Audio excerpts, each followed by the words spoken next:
I was exploring a vast, desolate stretch of the desert in New Mexico last year with a group of friends. We were set up in a primitive area, 6 of us in our early 20s, plus my older brother, who's in his late 40s, and has spent half his life doing deep country survey work. We were miles from the nearest paved road, camped out near a series of ancient crumbling red rock canyons. The first 2 nights were perfect too. Bone-dry air, incredible stars, and total isolation. But on the 3rd night, the desert started to feel crowded. It was just after midnight. I had already crawled into my sleeping bag and was sort of drifting off. A few of the guys were still huddled around the dying embers of the fire, while the others had walked about 200 yards down a sandy wash to facilities, a small solar-powered concrete block with a single light that acted like a beacon in the pitch-black basin. From our tents, the lone yellow bulb looked like a tiny star hovering on the horizon, and according to my friends, they were in the middle of some mindless banter, joking about whose turn it was to cook breakfast in the morning or whatever. The sound of their voices was carrying easily in the thin, silent air too, when a man stepped out of the darkness and into the light of the concrete block. They said that he looked like he was in his late 30s, wearing a heavy oil-tanned duster and thick work boots. He didn't look like a backpacker. He had no gear, no water bottle, and he wasn't wearing a headlamp or anything. He didn't even acknowledge their presence, in fact. He just walked to the metal sink, turned the tap on full blast, and stared into the mirror for a bit.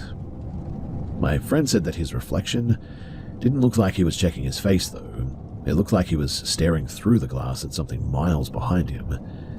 He didn't use any soap, didn't wash his hands, he just let the water run for a solid 2 minutes in total silence while my friends just stood there, sort of frozen. Finally, he turned the tap off and walked back out into the blackness of the wash. That was unsettling enough, but the real fear set in 30 seconds later. They suddenly realized that they couldn't hear the sound of his boots on the hard-packed sand anymore, and the footsteps hadn't faded away. They had stopped right outside of the thin concrete wall. Then the sound changed. It became a slow, deliberate scraping sound, which meant that he was dragging something, a stick or a stone, along the exterior of the building, circling it in a slow, rhythmic loop. They didn't wait for a second pass. They grabbed their stuff and bolted back toward the campfire, moving with a frantic, uncoordinated speed. I was then startled awake by the sound of them crashing through the brush, their voices hushed and overlapping as they were trying to tell my brother what they had seen. They were genuinely shaken too, their flashlights darting around the perimeter of our camp. Then, my brother, who had been sitting perfectly still, reached out and grabbed the arm of the guy nearest him and said, "Quiet. He's already here," he whispered. I unzipped the mesh of my tent and looked where my brother was pointing. About 30 feet away, standing just beyond the reach of the fire's glow, was a silhouette. The man was standing behind a tall, twisted juniper tree nearby. He wasn't hiding, he was peering around the trunk, his body tilted at a sharp, unnatural angle. He had followed them through the 200 yards of trackless sand and scrub in total darkness, and he had done so completely quietly, so that none of them had even heard him behind them. My brother stood up and clicked on a high-lumen tactical floodlight, bathing the tree in a blinding white glare. The man didn't even flinch. He didn't squint or raise a hand to block the light. He just stood there, his eyes reflecting the beam with a strange, flat intensity. My brother, in his surveyor voice, the one that doesn't leave room for argument, told him that he was trespassing on an occupied site and needed to get lost quickly. The man waited a long time before responding, and when he did, his voice was strange, thin and dry, like wind over dead grass. He said, "I like the sound of the laughing. It's been a long time since I heard that specific pitch." The way that he said specific pitch, that made my skin crawl. This isn't the way that normal people talk about a joke. It sounded more like a way a scientist might talk about a frequency or something, which meant that he wasn't really interested in conversation. My brother, though, he didn't engage. He just repeated the order to leave and kept the light pinned on the man's chest. The stranger nodded slowly, backed away 3 steps, and then did something that none of us could explain. He didn't turn back toward the wash or the road or anything. He turned toward the vertical face of the canyon wall, a sheer 60-foot drop of crumbling sandstone, and began to move along the base of it into the shadows where the light couldn't reach anymore. Again, too, as soon as he was out of eyesight, we could no longer hear him walking or moving or anything. We stayed up the rest of the night with the floodlights on that night. Every now and then, too, we could hear the sound of small rocks tumbling down the canyon side every 20 minutes or so, circling us from above, which meant that he was moving across the high ledges in the dark, watching us from the rim. We didn't wait for the sun to fully rise. We were packed and the engines were turning over by 4 a.m, and as we drove along the long, jarring track out to the highway, I looked back at the canyon rim. The sun was just starting to bleed over the edge now, and I couldn't see anything. We reported it to the local sheriff's office 2 hours later. They told us that drifters, that they occasionally haul up in the caves in that sector, but they'd never heard of anyone following a group back to camp like that. They promised to send a patrol car out to check it out, but we all knew that in 1,000 square miles of desert, that man was now long gone.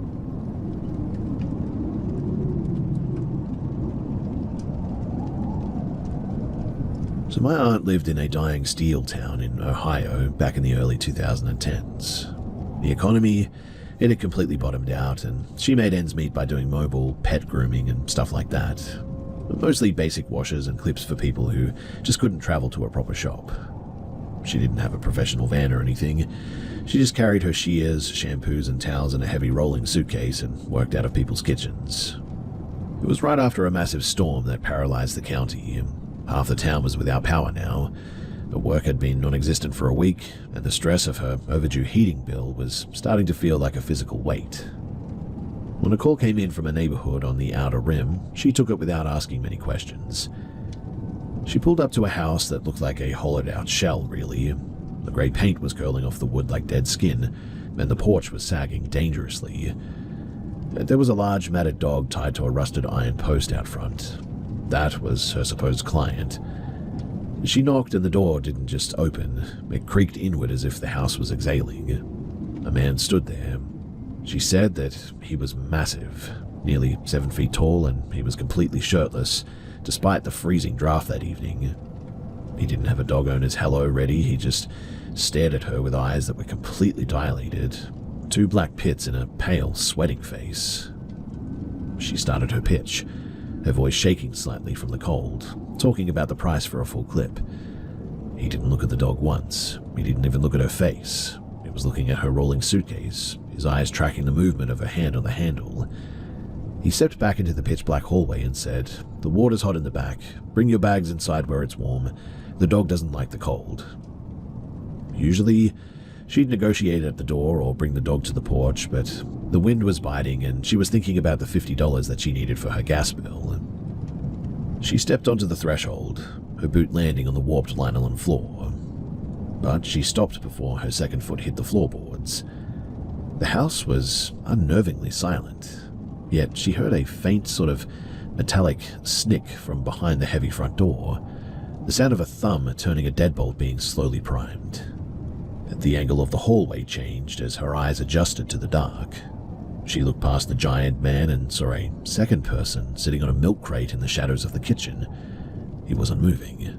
He was holding a roll of heavy-duty duct tape and a pair of industrial metal shears. He wasn't looking at her. He was looking at the man's back, waiting for a signal, it seemed. The kitchen table was littered with small, jagged shards of glass and blue plastic baggies, the unmistakable debris of a localized cook that had clearly gone wrong due to the power outage. The man at the door started to lean his shoulder into the frame, his hand gripping the handle to pull the door shut behind her. My aunt is a very small woman, but she spent 20 years handling aggressive, unpredictable animals, and she didn't scream, and she didn't try to pull away. She knew that any sudden movement would trigger the snap that she could feel was now coming. Instead, she just reached into her pocket, pulled out her phone, and tapped the screen until it lit up his face. "Oh, hang on," she said, her voice perfectly level, almost bored. "That's my husband. He's idling at the end of the driveway because the heater in his truck is acting up. He's asking if I need him to bring the heavy-duty clippers in now, or if I'm just going to do a quick consultation." She looked the giant man dead in the eyes and smiled, a professional, I'm not worth the trouble smile that she used on stray pit bulls from time to time. I'll just go and tell him to park and come up.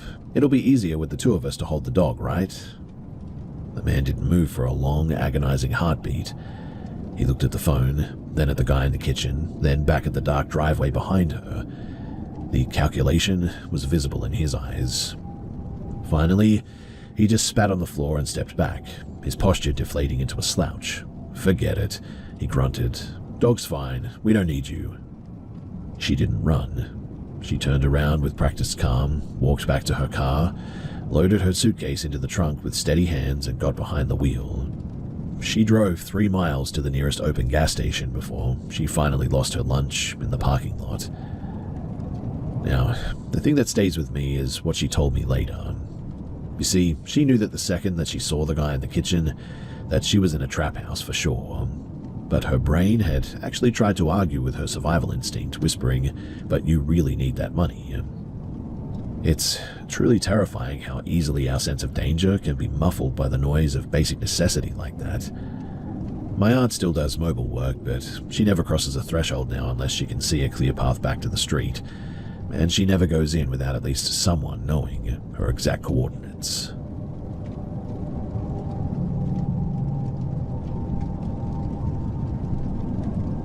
This happened years ago when I was living in a town called Oakhaven, nestled deep in the Appalachian foothills of West Virginia.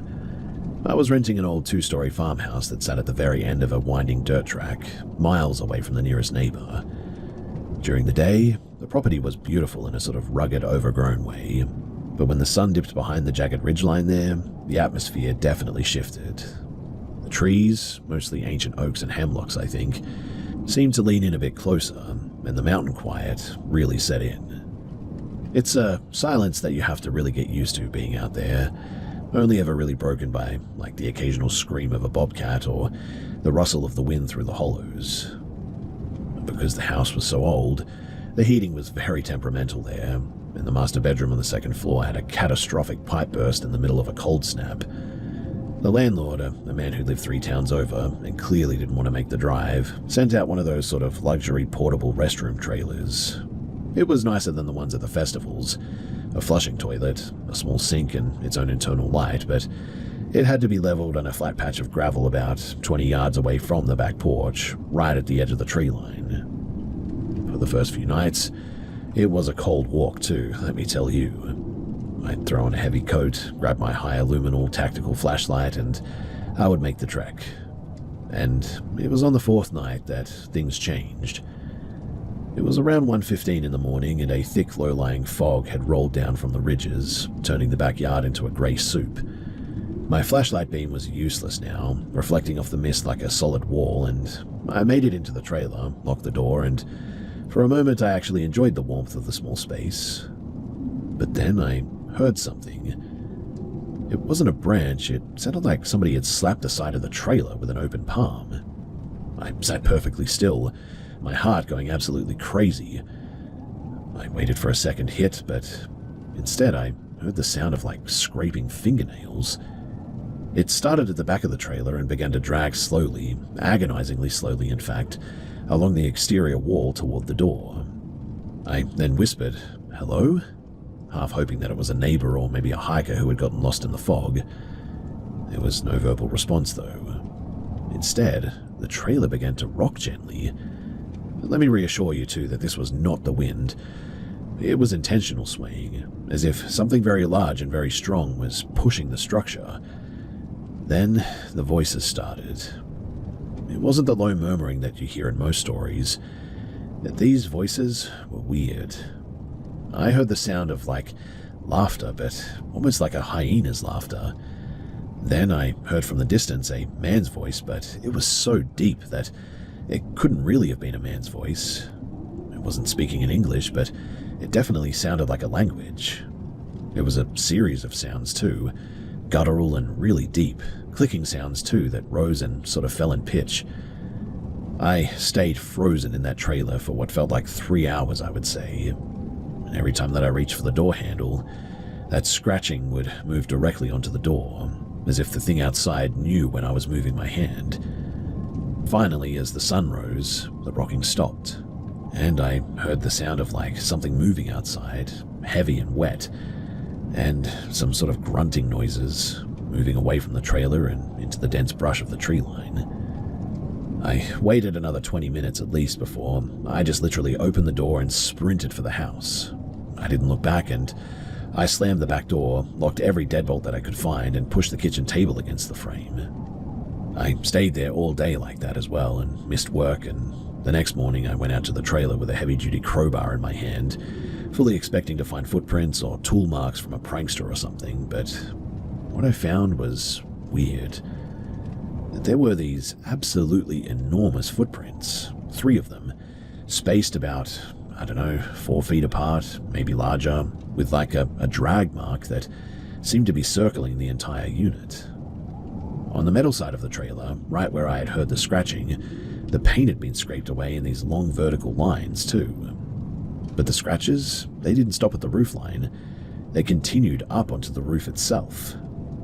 Whatever had been out there was standing on the ground, and it seemed to have been draped over the top of the trailer, reaching down the sides almost, which meant that whatever this thing was, it was absolutely enormous. Maybe 9 feet tall, I would say. I called the landlord that afternoon, and I told him that I was moving out. I didn't care about the deposit or anything. He genuinely didn't even sound surprised, which was weird. He just asked, "Did you hear the birds or the voices?" I didn't know what that meant, but when I told him that I heard some voices and I was out there in the trailer and all that, he went quiet for a long time and then just said, "Don't go back for your things after dark. I'll have them moved to the curb for you by noon." I now live in a city, and people complain about the traffic and the sirens here, but genuinely after that, I love hearing those noises. It's the mountain quiet that actually scares me the most now.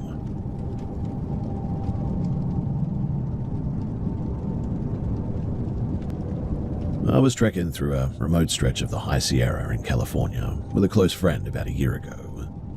We're both seasoned hikers, so when our intended trailhead camp was overcrowded on a random Wednesday in October, we didn't panic at first. We just pushed another 3 miles up a decommissioned fire road to a flat clearing that we'd seen on a map. The moment that we dropped our packs, the atmosphere felt thin, and I don't mean the altitude. It felt like the air had been sort of pressurized or something. While my friend started clearing a spot for the stove, though, I wandered toward a cluster of some bushes at the edge of the clearing. Tucked into the red bark of one of the branches was a bright yellow silk ribbon tied in a complex decorative knot. It looked brand new, no sun bleaching, no frayed edges, and it sat there like a warning marker in the middle of nowhere. Our dog, a Belgian Malinois, who usually sleeps through anything, was acting completely out of character. She wouldn't sit. She kept performing a tight, frantic circle around our legs, her eyes fixed on a specific dark hollow between 2 massive boulders. She wasn't barking or snapping or anything. She was almost vibrating, a low-frequency shiver that I could feel through my boots when she brushed past me. By the time that the sun dipped below the peaks, that low-level unease had spiked into a primal biological scream to leave. I felt a weight on my shoulders, a sensation of being scrutinized by something with an immense amount of focus. And then, the forest just died. No crickets, no rustling needles, not even the sound of the creek that we knew was only a few hundred yards away. It was like a vacuum. My friend, who usually laughs off my vibes, looked at me though and whispered, "We're not staying here, man. Pack the tent back into the bags now." I couldn't move. My legs felt like they were made of lead all of a sudden, and I was staring at that dark gap between the boulders, waiting for something to emerge. My friend, he didn't even wait for me to help. He just started shoving loose gear into the trunk of the SUV, and when we finally managed to hoist the dog into the back seat, she was panting so hard that her tongue was turning purple, but she still wouldn't take her eyes off of that clearing. As we were bouncing back down the fire road, my friend, who is a very grounded, sort of no-nonsense person, was literally white-knuckling the steering wheel. He kept checking the side mirrors, and about a mile away from the site, he finally spoke. He told me that while I was frozen near the boulders, he looked up at the ridge and apparently he saw a sort of lanky, charcoal-colored shape that looked like a man but with really long limbs.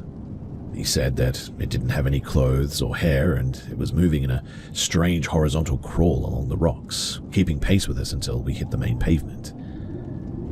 I personally didn't see it, but I felt the departure of the pressure the second that we crossed the cattle guard at the park boundary. Now, I've hiked all over the Sierras, and I've seen bears, mountain lions, and plenty of weird people, but I have never felt that specific predatory silence before or since then. I even went back a few months ago during a hike, a day hike this time, to see if I could find that yellow ribbon. The bush was now gone as well. Not dead or cut, but just completely uprooted and missing, leaving nothing but a shallow, clean hole in the dirt where I guess it used to be. I don't plan on being in that zip code after sunset ever again, let me tell you. But has anyone else encountered markers like ribbons or knots in places where none should be? It felt less like a memorial and, I don't know, maybe more like a boundary line.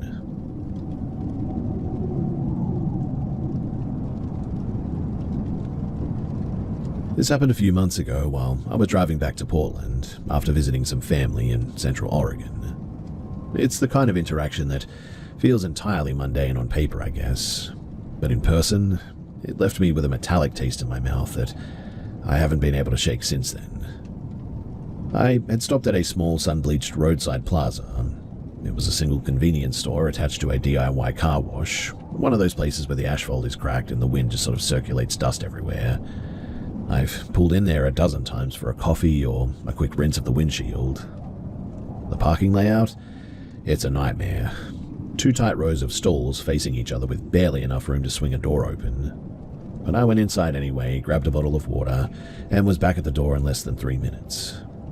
When I stepped out, I was trapped though. Someone had ditched a beat-up sedan directly across the lane, parallel to the rows, blocking 3 of us in. I stood there for a second, hands on my hips, waiting for a driver to emerge, but nothing. I went back inside, and the clerk did a sort of half-hearted sweep of the aisles, but no one claimed the car. I walked back out to my vehicle and just sort of stood there, leaning against the fender. After a moment, a voice behind me said, "Rough spot to get pinned in, isn't it?" I turned around. A guy was standing a few feet away, leaning against a pillar. He was in his early 30s, wearing a faded baseball cap and a heavy canvas work jacket. He wasn't looking at me. He was staring intently at the license plate of the car blocking us. He seemed focused in a way that felt heavy, like he was solving a complex equation in his head. Before I could even agree with him, he looked up and said, "You heading back to..." and then my neighborhood. He named the exact specific suburb where I live even. It's not a major district too. I mean, it's tiny, a quiet pocket of the city that most people just call by the general name. My stomach did a bit of a slow, cold flip upon hearing that. My car doesn't have any local stickers or anything, and I haven't lived in that area long. I looked at him properly then, and my brain did that terrifying shutter click of recognition. When I was about 12 or 13, there was a man that I used to see constantly on my walk home from school. He was never in a car, he was always just there, standing at the bus stop, sitting on a park bench, or walking 20 paces behind me for 3 blocks. He never spoke to me, but he had this specific way of watching. Not a glance, but a sort of fixated stare, like he was memorizing the way that I walked. I had completely forgotten about him for like a decade at this point. But looking at this guy in a parking lot, I saw the exact same set to his shoulders and the same unblinking focus in his eyes that I recognized. It was like seeing a photograph of the guy, but aged 20 years later. Yeah, I said, my voice sounding thin. "I live there. Do I know you?" He didn't answer. He just nodded. Right then, too, the owner of the blocking car finally shuffled out of the shop, an older guy who looked totally oblivious. The younger guy immediately stepped toward him. He wasn't aggressive or anything, but his tone was incredibly precise.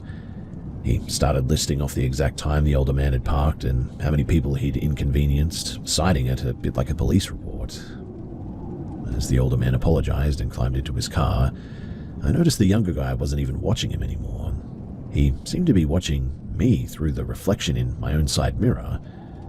He was checking to see if I was still looking at him, I think. Once the lane was clear, the guy gave a short, dry laugh. Some people just don't have a sense of their surroundings, he said. Then he looked me dead in the eyes and added, "Watch out for the construction on the bridge tonight. See you around." He got into a truck 3 stalls down, one that I realized had been there when I first arrived, and drove off. Now, the logistics of all of that is weird, right? I was inside that store for maybe a minute and a half, I would say, and in that tiny window, a car happened to block me in, and he happened to be standing right there to witness it. But get this, there was a major accident on the bridge that night, and the news hadn't even reported the lane closures yet when I was at the gas station 2 hours away. I really don't know how that's even possible. I haven't seen him since then, but man, do I keep checking over my shoulders at night. I don't think it was a coincidence, and I think that some people spend their entire lives collecting others, and I just happened to run into my collector in a dusty parking lot in the middle of nowhere.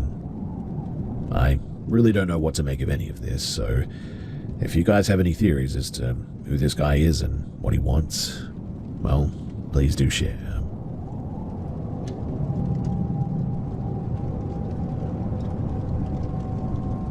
This happened last year while I was backpacking through a remote coastal region of northern Vietnam, near the border.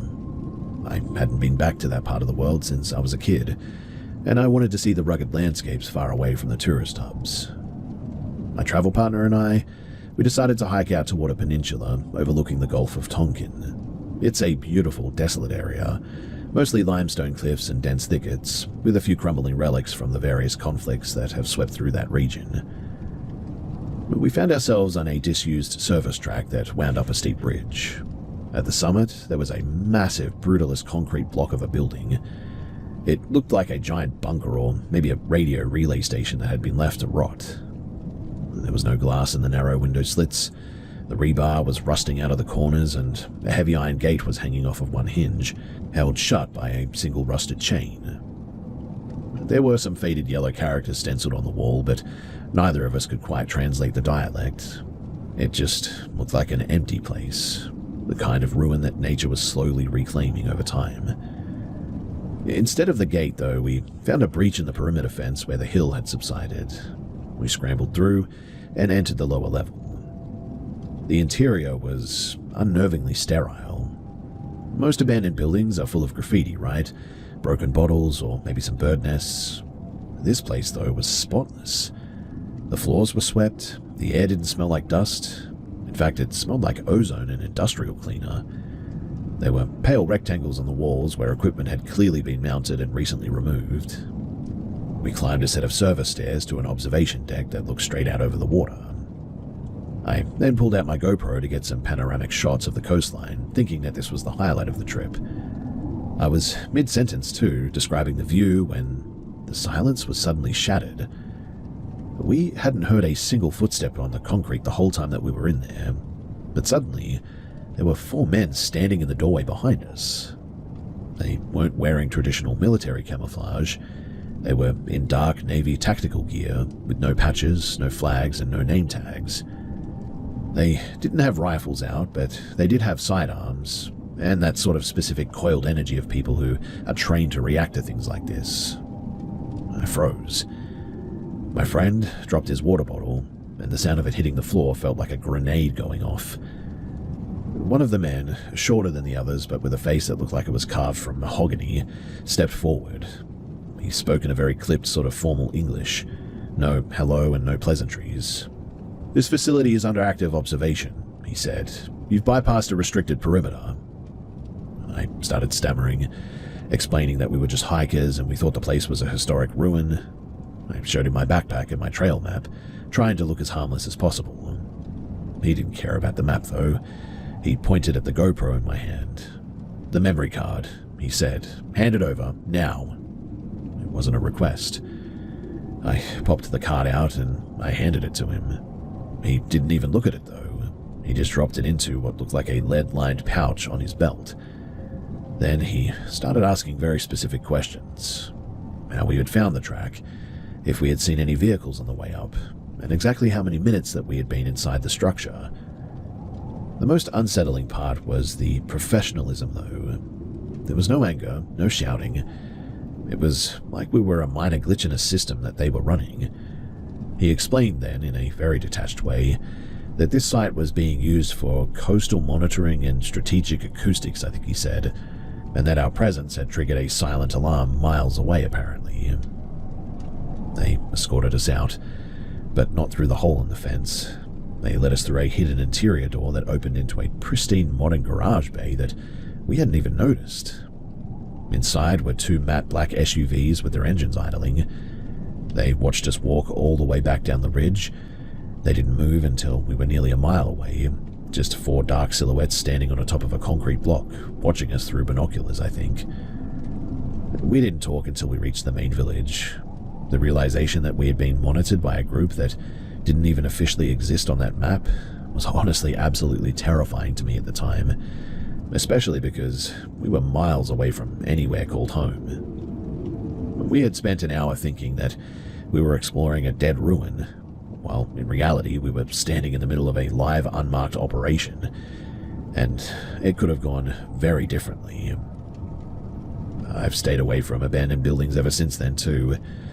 I think I realized then that just because a place looks dead doesn't mean that it actually is.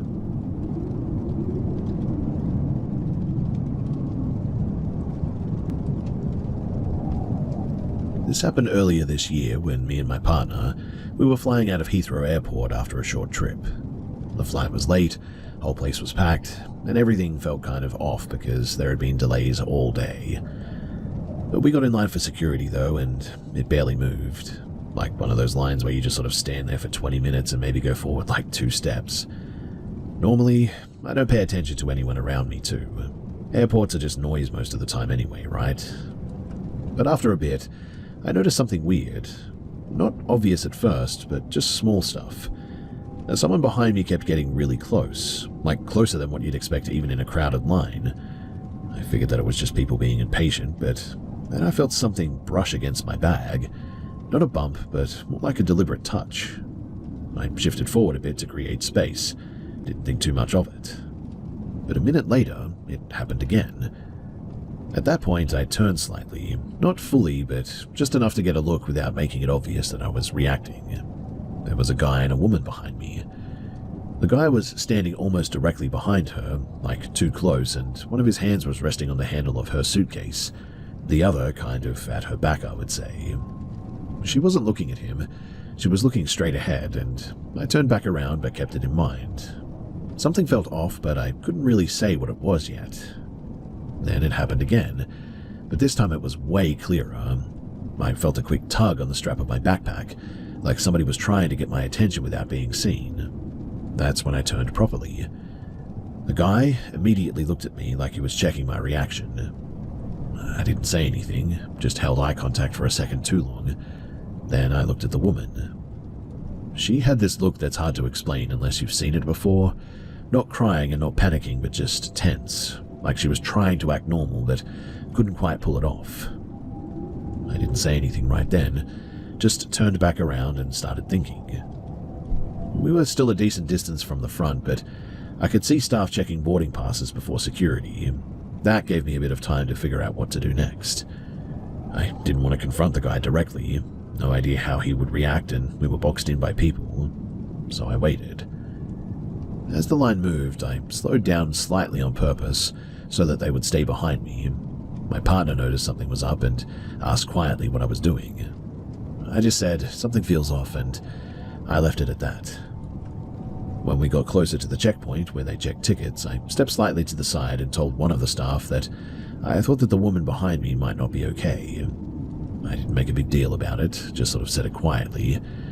They nodded like they heard that kind of thing before and told me to just keep moving. A few minutes later, things started to separate. The guy was stopped before entering the next section, and I didn't hear exactly what was said, but it sounded like he didn't have the right boarding pass or something didn't match up. He tried to argue a bit, but they weren't letting him through. The woman kept moving forward with the line, and I glanced back once and saw them talking. He looked annoyed more than anything, and she didn't really react.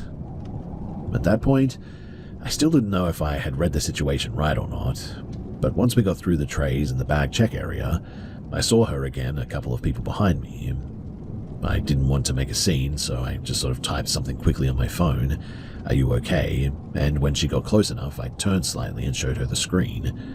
She looked at it for maybe a second, then said out loud, normal tone, "Yeah, I'm good." But then she leaned a bit closer like she was adjusting her bag and said quietly, "Thank you." And that was it. No long explanation, nothing dramatic, just that. When we got to the scanners, we ended up in a different lane and I didn't see her again after that. I did ask one of the security staff once I got through if everything was okay back there. They just said that they were handling it, which didn't really tell me anything. The whole thing stuck with me though, more than I expected. Not because I know exactly what was going on, I mean, I still don't, but because of just how subtle the whole thing was. If she hadn't have done that small thing to get my attention, I probably wouldn't have noticed anything at all. And if I'm being honest, I'm not even 100% sure that I handled it the right way. I just went with what seemed safest at the time. Thankfully, nothing else happened after that. The flight was normal, trip home was pretty uneventful, but yeah, it messed with me a bit for sure. I guess it was the realization of just how easy it was for something bad to be happening right in front of you, and it just sort of blends in with everything else.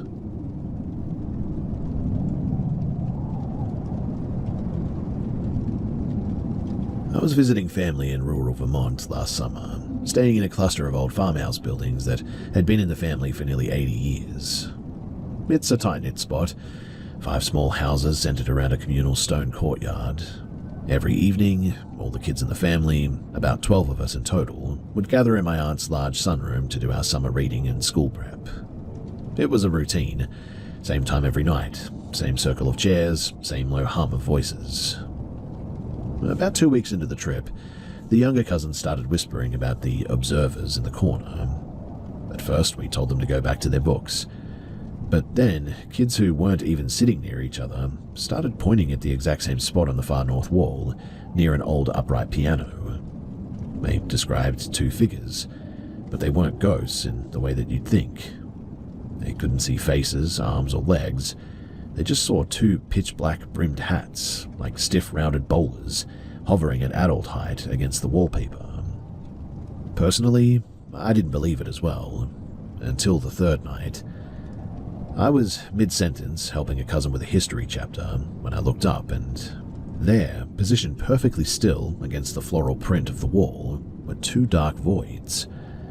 They looked like they had been cut out of the room with a pair of scissors almost. One was 6 feet up, the other slightly lower. They weren't misty or anything too, they were completely solid. What was weirder too was the timing. They only appeared the moment that we all opened our books and the room fell into that specific rhythmic drone of a dozen kids studying. If someone started a loud argument or jumped up to play, the shapes would instantly thin out and vanish. But as soon as we settled back into that work, they'd fade back into view, just watching the back of our heads. It became a silent part of our nightly routine and study in the end. We didn't even talk about it after a while, we just accepted that the Hat Men were part of the room. But one night my older brother got fed up with the vibe and threw a heavy dictionary toward the corner though. We all expected it to thud against the wall, but instead, the book hit something solid about 2 feet in front of the wallpaper. It bounced too, as if it had struck a person's chest, falling flat to the floor. The shapes didn't move though, didn't flinch and didn't leave. The adults, of course, thought that we were just fueling each other's imaginations. They checked the room for shadows and told us to stop being dramatic in the end. But then, at the end of the month, a construction crew came out to the courtyard. There was an old hand-dug well shaft that had been covered with rotting plywood for decades there, and the family finally paid to have it properly filled in with 10 tons of gravel and capped with a massive concrete slab. That night, we all sat down in the sunroom. We opened our books, we started the study session, and we waited. The corner stayed empty, though. We stayed there for 3 hours, but the Hat Men never materialized. They were gone the exact moment that well was sealed, it seemed. I still don't have a spiritual explanation for it, and I mean, it didn't feel like a haunting or anything. It felt like a glitch in the house that only happened when the water in that well was exposed and we were making a specific kind of noise, which I know is really weird to say, but honestly, that's just what I thought. We went back there this year though, and the room is just a normal sunroom again, I guess. Still though, none of us ever really sit with our backs to that north wall anymore because of, well, what we saw.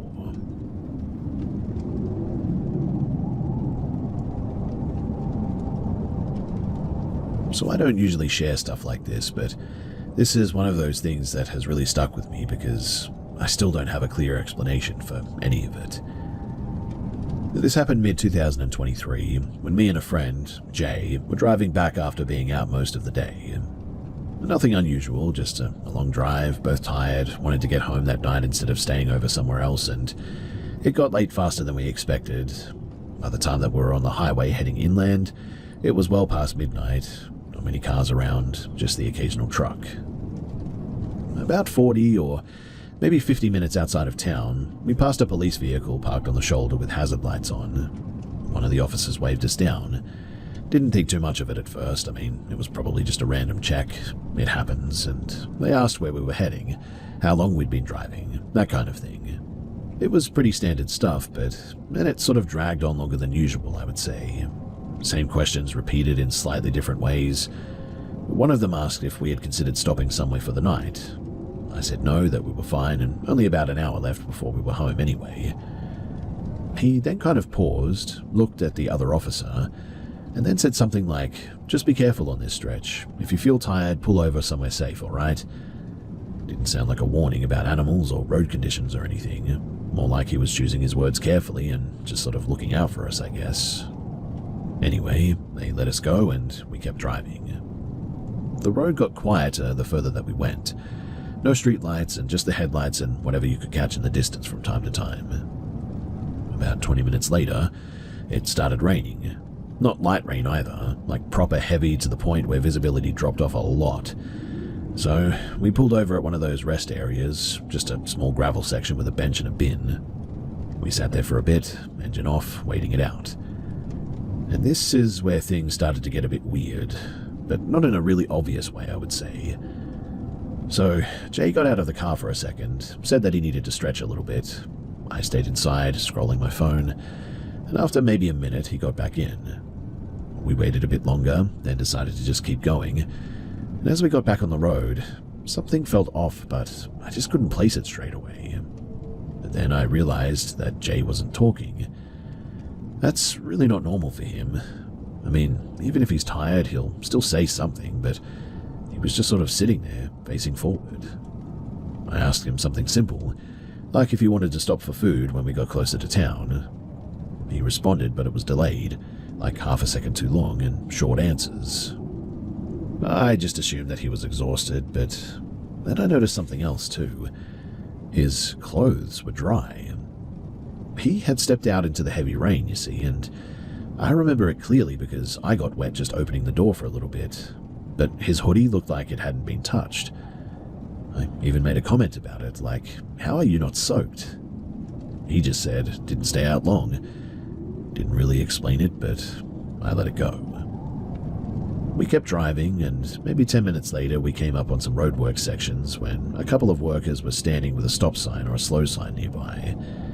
It was definitely a bit odd at that hour, but not impossible, so they flagged us down, and one of them walked up to my window and asked where we were heading. I told him, and then he looked at me properly and said, "You by yourself?" I kind of laughed and said, "Nah, my friend's here," and I pointed to the passenger seat. But when I turned my head, nobody was there. The seat was empty. The door was closed. No sign anyone had been there. I didn't even react straight away. It was like my brain just didn't process it. The worker asked again if I was okay, and I just sort of nodded and said, "Yeah, probably just tired." They waved me through, and I drove maybe another 2 minutes and pulled over again, this time properly shaken. I checked the car, back seat, boot, everything, but Jay was gone. I tried calling Jay, and he answered straight away, and the first thing that he said was, "Where did you go?" I asked what he meant. He then said that we stopped at the rest area and I got back in the car and drove off while he was still outside. He thought that I was messing with him at first, but then I just didn't come back. He'd been trying to call me, but said that it wasn't going through, apparently. According to him, that was about 20 to 25 minutes earlier. So, from his perspective, he just never got back into the vehicle. I didn't tell him what I thought had happened, just said that I must not have realized that he had gotten back in and I would come and get him. I turned around and I drove back. The whole way back, though, I kept checking the passenger seat without meaning to, just quick glances, but there was no one there. When I got back to the rest stop, he was standing under the shelter, properly soaked, and looked annoyed more than anything. He got in the car and yeah, this time he was actually wet, like you would expect. We didn't talk much after that, but about 10 minutes into driving again, the car started acting up a bit. Not fully breaking down, but just sort of struggling, I would say, like it was losing power on and off or something like that. At one point, Jay sort of half-jokingly said, "Feels like the car's heavier or something." I didn't respond to that. Eventually, thankfully, it sorted itself out, and we made it back without anything else really happening. Although I was stopped by the guy with the slow sign again, and he sort of joked about having somebody in the passenger seat this time, which Jay looked at me weird about that. Anyway, the next day I asked him again about the timing, just to be sure, and he was certain, said that I had just left him there. What I cannot explain, though, is the gap in between, because I know that I drove with somebody in that seat. I spoke to him, got responses, noticed things that didn't add up. But if he never got back into the car, then who or what was sitting there that whole time? I still drive that road sometimes, and nothing like that has ever happened again, but I don't stop in that rest area anymore either.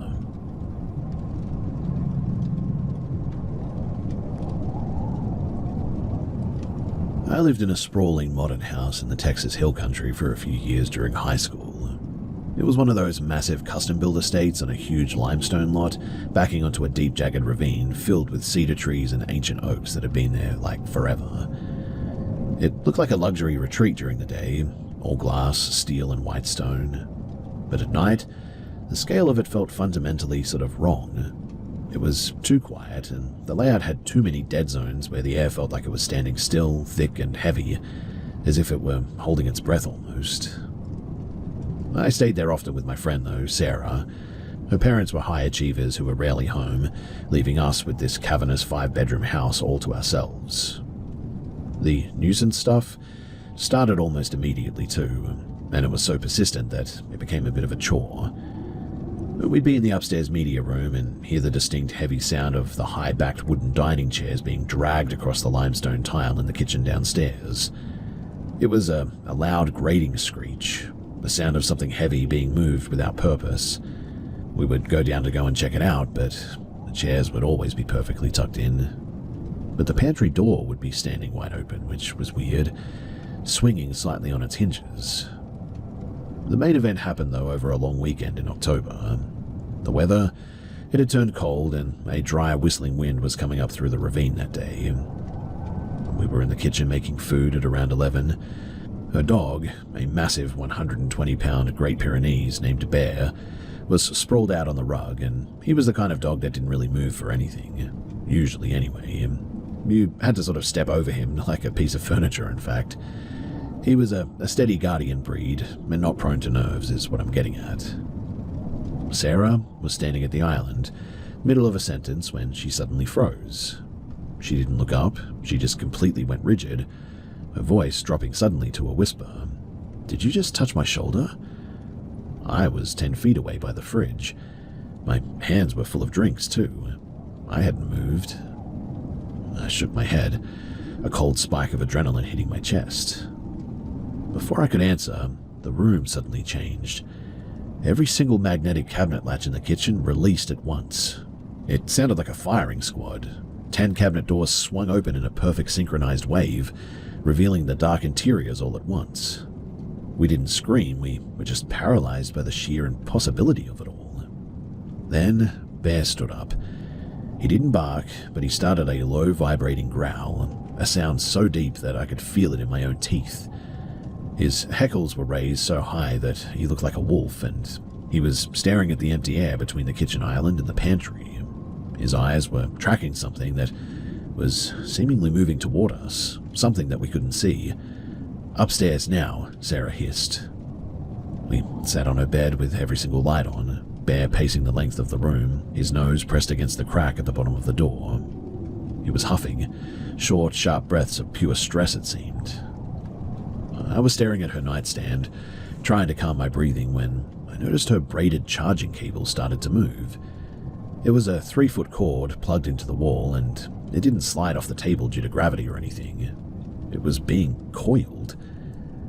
I watched, unable to find my voice, as the cable looped itself into a perfect tight circle on the wood, as if an invisible hand was meticulously tidying up the space. Then, all of a sudden, the touch lamp on her desk flared to life too. It didn't just turn on, it went to its highest setting instantly, a blinding artificial glare. We both jumped, and Sarah, acting on instinct, reached out to tap the base to turn it off. The second that her finger made contact with the metal, the lamp didn't just go dark, it literally imploded. The bulb didn't pop. What I mean is that the actual frosted glass shade of the lamp, hairline sort of fractured into 1,000 pieces, and slumped onto the desk in a heap of dust and shards. Bear went absolutely berserk at this too. He started snapping at the air in the center of the room, his teeth clicking together with a terrifying force. He backed away toward the balcony door until he was trapped in the corner, letting out a yelp, a high-pitched, pathetic sound that I had never heard from a dog that size. Then, he just bolted. He hit the bedroom door with his shoulder so hard that the latch snapped. The wood splintered as the door flew open. He disappeared into the dark hallway, and we heard his heavy paws thundering down the stairs, followed by a violent metallic crash coming from the basement level. We ran after him, terrified that he was actually hurt. We found him in the laundry room, shivering behind the dryer, his eyes rolled back so far that you could see the whites. The heavy, industrial-sized washing machine, it had been shifted 3 feet out from the wall, effectively barricading the exit to the garage. It weighed hundreds of pounds, and there was no physical way that a dog, even Bear, could have nudged it that far. We didn't stay to move it back. We grabbed our keys, hiked the dog into the car, and drove to a 24-hour diner 10 miles away. We sat in a booth until the sun came up, none of us saying a single word. The aftermath was what actually broke my skepticism for good too. A month later, he pulled up the cloud-based footage from their internal security system. He showed us a clip from the night that we left.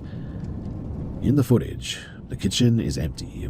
The clock on the microwave reads 1:14, and then, one by one, the heavy dining chairs don't just move, they lift 6 inches off the tile floor and set themselves back down with a silent and heavy thud.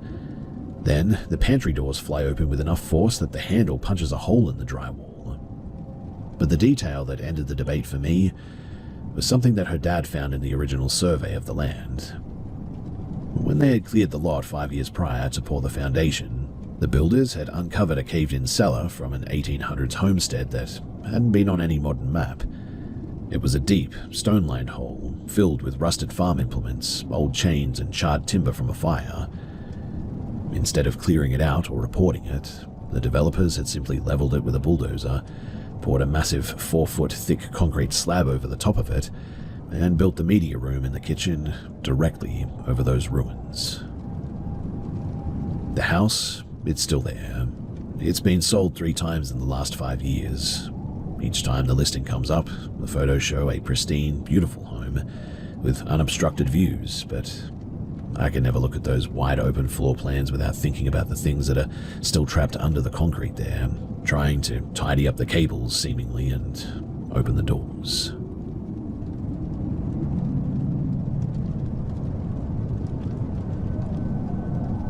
I just want to say this up front, that I'm certainly not someone who jumps to ghosts as an answer. I worked most of my life in IT, a pretty logic-based thinking, and I'm usually the guy to try to explain things away, not lean into them. But this is one thing that I've never really been able to put into a neat box. This happened back in 2008. We had just finished moving out of a place that we lived in for years. The house itself wasn't anything special, Single story, brick veneer, built maybe in the late 70s, I think, from what I could tell. We'd been there over a decade now, and nothing weird had ever stood out while we lived there. No noises, no strange incidents, nothing that made you uncomfortable. The move was very messy, though. The block had a narrow driveway and a bit of a slope there as well, so we couldn't get a proper moving truck in. So we ended up shifting everything over about 4 days using trailers and smaller loads, all that stuff. By the last day, the place was basically empty though, just a few things left to double check. My wife and kids were already settled at the new place, thankfully. I told her that I'd go back one last time, do a final sweep, and then drop the keys off at the agent in the local shopping center. And here is where it started getting a bit off. So we had 2 sets of keys to this place. I'd already handed mine in earlier in the week, so I took hers to get into the house. I get there, put the key in, and it just doesn't work. It goes into the lock fine, turns, but nothing actually disengages. There's no click and no resistance, nothing. It just sort of spins. Tried both locks on the door, and it was the same thing. I called my wife and I asked if she had any issues the day before when she locked up, and she said no, everything worked like normal. At that point, I figured that maybe something in the lock had jammed or maybe broken.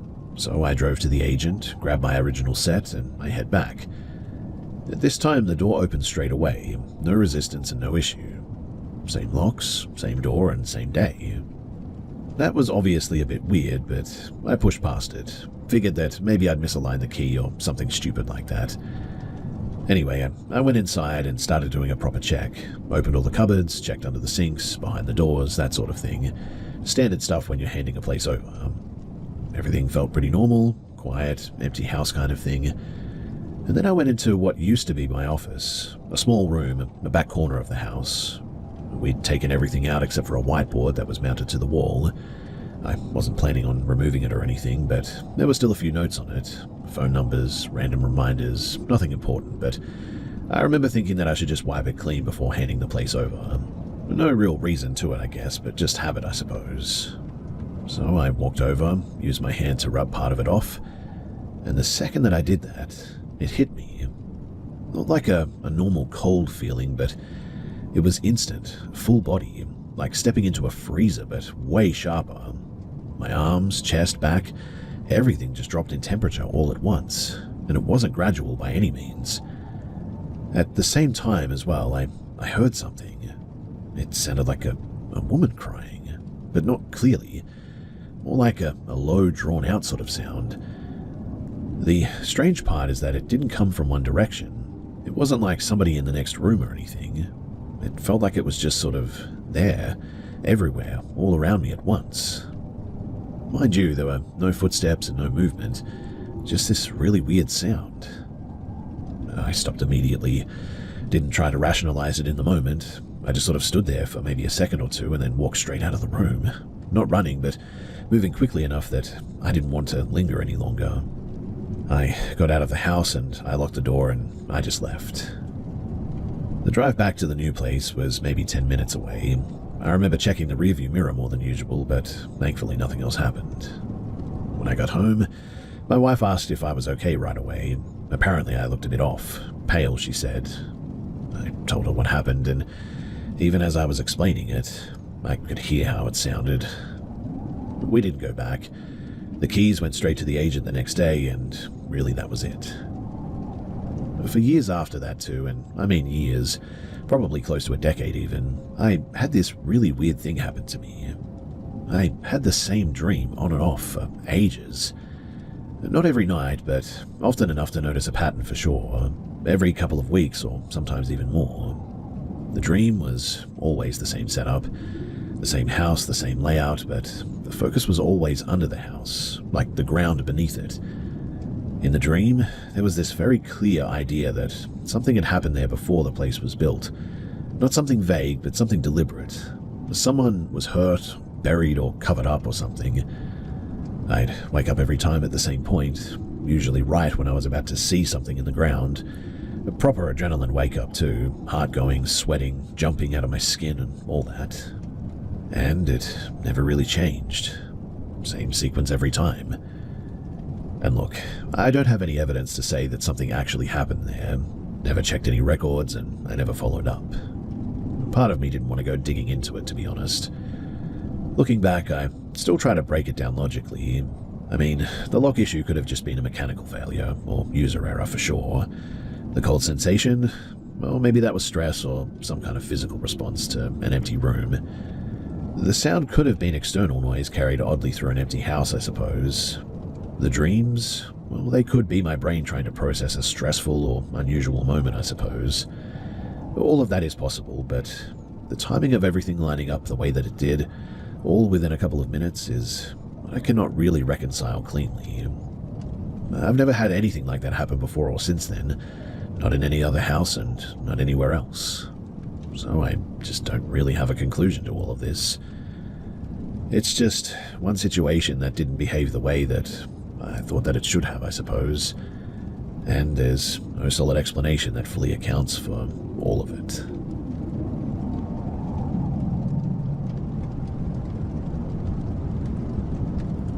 It was late autumn, just after a series of massive coastal storms had knocked out the power lines for 3 days. My mother was 19 at the time, sharing a basement apartment with her sister, Sarah, in an old Victorian house that had been converted into flats. The house was built on a steep hill, so the basement was partially subterranean, with thick stone walls that stayed damp no matter how high you turned the heat. But because the power was out, the only light in her bedroom was the grey, filtered moonlight coming through the small, high windows near the ceiling. My mother woke up at exactly 3 in the morning to a sound that she initially thought was a burst pipe in the wall. It was a thick, wet, sort of rhythmic thudding, like something heavy and saturated with water was being dropped onto the floor over and over again. As her eyes adjusted to the gloom, she realized the sound wasn't coming from the walls. It was coming from the center of the room. There, standing between their 2 twin beds, was a shape. It was nearly 7 feet tall, but it was incredibly thin, almost skeletal, and it didn't have a solid surface to it. She described it as looking like black, oily smoke that had been forced into a sort of human shape, constantly churning and rolling as if it was struggling to stay coherent. It didn't have a face, just a slight indentation where eyes should have been, absorbing what little moonlight was left. The noise changed the second that she made eye contact with it too. The thudding stopped, replaced by a sound that my mother says haunted her sleep for decades. She said that it sounded like a cacophony of reversed audio. It sounded like 20 people, men, women, and children, all talking at once, but every syllable was sort of flipped backward and played at double speed. It created a garbled, vibrating drone that made her ears ring and her head throb with a sudden blinding migraine. This thing didn't walk in a way that made sense, too. It drifted toward the foot of her bed with a heavy sort of metallic scraping sound. She said that it sounded like someone was dragging a massive sheet of rusted lead across the carpet. As it got closer, the temperature in the room plummeted. My mother said that she could even see her own breathing, frosting in the air in thick white plumes, even though the basement was usually the warmest part of the house. She pulled her feet up and curled into a ball, squeezing her eyes shut so hard that she even saw spots. She felt the weight of the entity pass by the end of her mattress. The bed frame actually groaned and tilted under the immense invisible pressure. And then the backward voices suddenly cut to a dead, oppressive silence that felt louder than the noise. She laid there for 10 minutes, paralyzed by fear, the kind that tells your heart to stop beating so that nothing hears you. Finally, she heard a tiny, terrified sob from the other side of the room. "Did you see the smoke, man?" Sarah whispered, her voice cracking. "It's standing in my closet now. I can hear it breathing. It sounds a bit like a vacuum." They didn't move until the first light of dawn hit the windows. When they finally summoned the courage to flip the light switch on, once the power was back on, they found perfectly circular damp patches on the carpet where the figure was once standing. The water, it didn't smell like the rain from outside. It smelled like stagnant pond water and old copper, and it left a faint sort of dark stain that never fully came out no matter how much they scrubbed it. In the weeks that followed, the house became a hot zone for activity too. The kitchen cabinets would be standing wide open every morning, even if they had been locked. The radio would scan through stations on its own, stopping only on the static between channels. The most chilling part happened when my grandfather visited to help them move out. He was sitting in the living room alone when he felt cold, thin fingers wrap around his throat, tightening just enough to leave faint, bruised imprints that lasted for days. He never did believe in ghosts, mind you, but he refused to step foot into that place ever again after that. They moved 3 times in the next 5 years, but whatever this thing was, it seemed to follow them. My mother heard the backward whispering coming from the baby monitor when I was an infant, and she'd find my toy blocks stacked in impossible gravity-defying towers in the middle of the night, towers that always collapsed the second that she looked at them. To this day, my mother cannot handle glitchy audio. If a video stalls or a recording skips, she always leaves the room. She's convinced that whatever that thing was, that it wasn't the spirit of a person who had died or anything. She likes to call it something unrendered, a piece of another reality that slipped through a crack in the foundation and decided that her family was a reliable source of energy. The detail about the scraping metal and the backward voices has always been the worst part to me. It suggests that these things don't communicate with sound, I think. Whatever they are, they seem to communicate through the distortion of it, I suppose. It's almost as if they're trying to mimic our world, but can only produce the inverse of it or something. Anyway, has anyone else here ever experienced anything like this before? And if you have, then have you ever been able to get rid of it? And if you have been able to get rid of it, what did you do?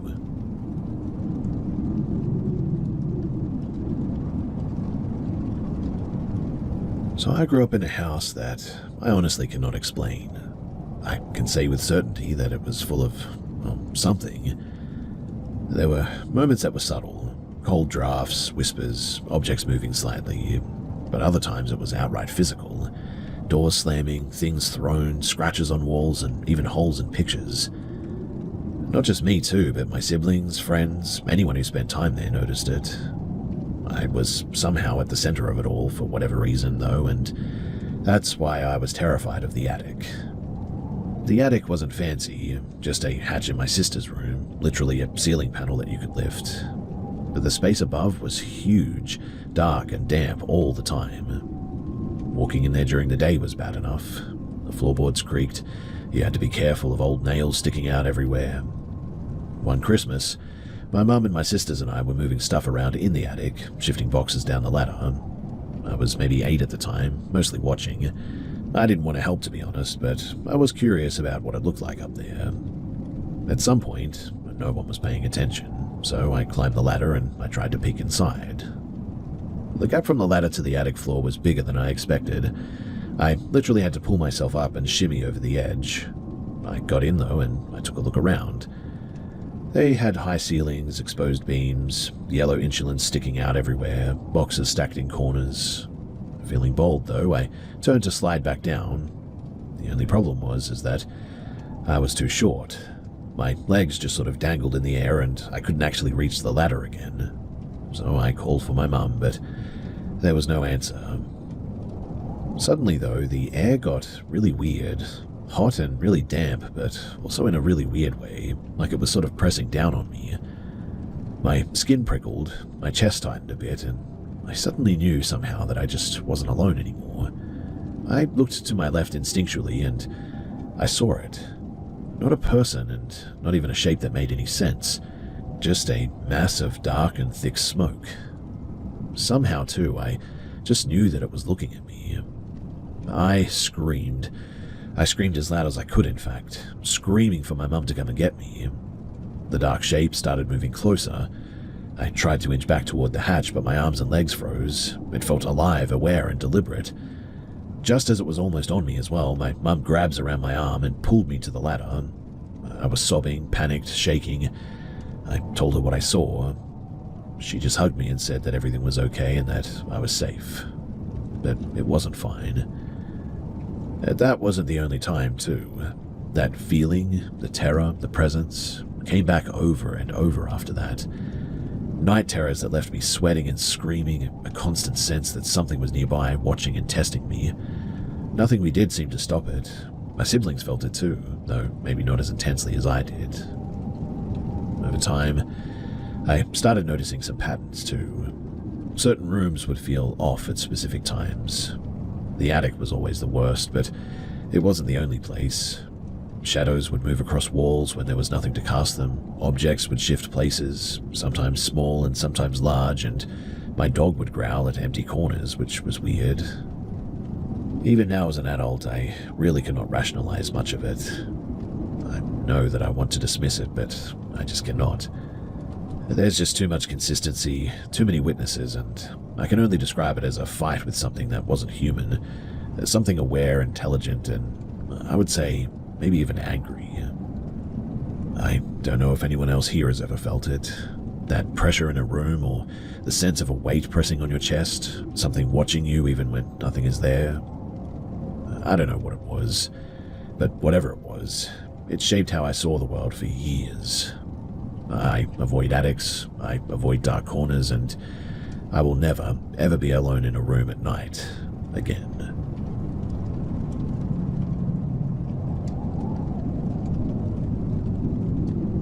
So I was working as a short order cook at a small assisted living facility in Scranton, Pennsylvania, a few months back.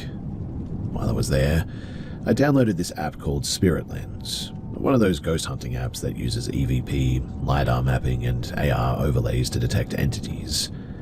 Honestly, I didn't even really believe it. I mostly used it to kill time during my breaks, and nothing of note ever really happened too. Genuinely, it just felt like a bit of a gimmicky toy. Fast forward to last May, about a couple of weeks after Mother's Day, and I was at home in my apartment, a fairly cramped third-floor walk-up where I've made a lot of adjustments to make the space work for me and my two boys. My son, Ethan, was playing with my phone while I was in the kitchen, finishing up dinner. I assumed that he was watching YouTube or taking silly photos like he always does. But then, the apartment went deathly quiet. I heard Ethan's voice, very small and serious, say, "Hey Ghost, spin the balloon 3 times. I laughed from the kitchen, shaking my head. We had a stray helium balloon from Mother's Day that had lost just enough lift to sort of hover at shoulder height in the corner of the living room. It had been sitting there, completely motionless, for about 2 weeks now. I leaned around the doorframe to make a bit of a joke, but the words literally died in my throat. The balloon was slowly and smoothly rotating to the right. 1 full turn, then 2, and then 3, and it stopped exactly where it had started. The air in the room suddenly felt like it had been sucked out. Ethan was beaming, looking at the phone screen, but I felt nauseous. I walked over and snatched the phone from him, trying to play it off as that's enough for today. I headed back to the kitchen to check the stove, my hand shaking so hard that I nearly dropped the ladle. Then the phone, which I had set on the counter, spoke. The EVP function didn't sound like a radio skip. It sounded like a gravelly, labored breath forming a single word. Son. I didn't move. I couldn't. I looked back into the living room where my other son, Leo, had joined Ethan. They were huddled together, and Ethan was frantically explaining what the ghost had done. That's when I saw the balloon. It wasn't in the corner anymore. It was drifting slowly, almost purposefully, toward the kitchen doorway. It moved behind me, hovering just inches from my shoulder, as if it were standing there watching me cook. Suddenly, the Govee strip lights that I used to light the entire main area flicked once and then died. The apartment went pitch black, and in the silence, the phone's EVP spoke again. But this time it wasn't a word. It was a sort of long wheezing sound that slowly turned into a mechanical, sort of distorted repetition of what I thought was stay. I instantly panicked. I lunged for the wall, my hand fumbling in the dark until I hit the overhead light switch. When the fluoro lights buzzed to life, the balloon was right in front of my face now, bouncing gently against my forehead. I didn't think. I just grabbed it and deflated it right there, the sound of the air escaping feeling like a scream in the quiet room. A few days later, I was talking to my neighbors in the hallway. I mentioned that the back bedroom, the one that my kids sleep in while I take the couch, always just felt a bit heavy. I told them that there was a specific corner by the window where the air felt 5 degrees colder and my kids were suddenly terrified to sleep. My neighbor looked at me with this hollow expression and then told me that apparently the previous tenant had been an elderly man with mobility issues who spent nearly all his time in that bedroom. He had passed away, apparently, in that exact spot by the window, and allegedly he had been there for a few days before anyone found him. What has stayed with me wasn't just the fact that he had died there, but it was that stay command that I heard. It felt like the app had given him a tool to try and keep us in that room with him. It wasn't just a random haunting as well. It felt like a desperate interaction from someone who had been alone for a long time. He seemed to use the balloon because it was the only thing light enough to move, and he used the app because it was the only thing that could give him a voice, I would say. I haven't opened the app since then. My apartment is thankfully quiet now, but I still leave the hallway light on, and I never, ever leave a balloon in that room.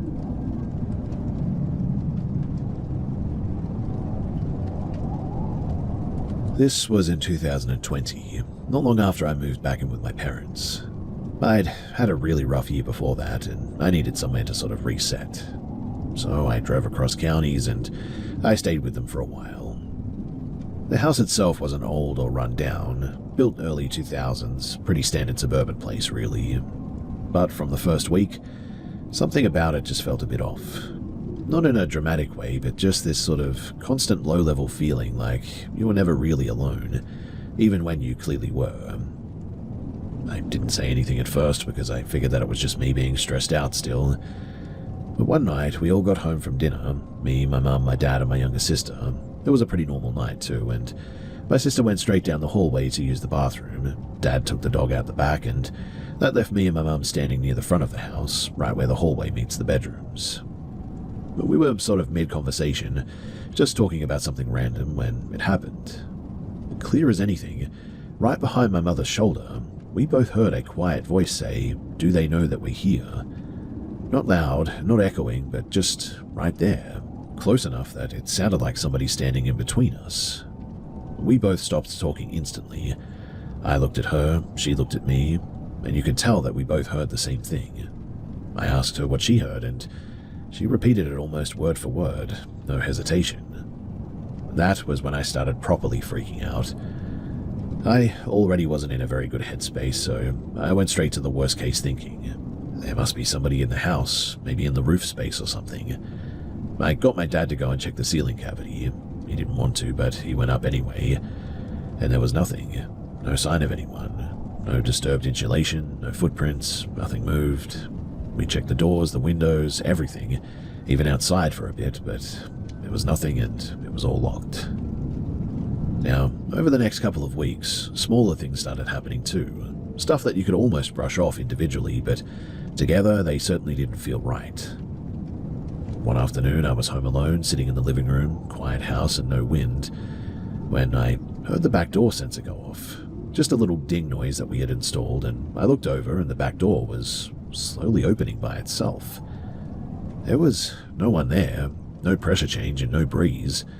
It just sort of opened halfway and then just stopped abruptly.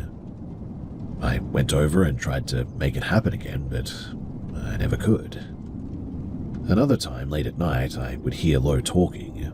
Not words that I could ever really make out, but just the sound of two people, I think, having a conversation in another room.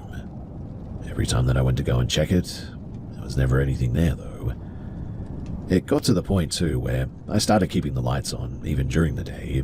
Not because anything big was happening, but just because I constantly felt like I was being watched. Not imagined, and it was consistent and really creepy. My sister started avoiding the hallway at night as well. She didn't know about what happened with me and my mum at first, but she said that it felt like someone was standing there just waiting all the time. I didn't tell her what we heard until later, and when I did, she went quiet and said that made things worse. Nothing ever escalated beyond that. No objects thrown, no physical stuff, just the same pattern, sounds and doors and the feeling of like a presence or whatever. And eventually I moved out into my own place across town. And it stopped, completely.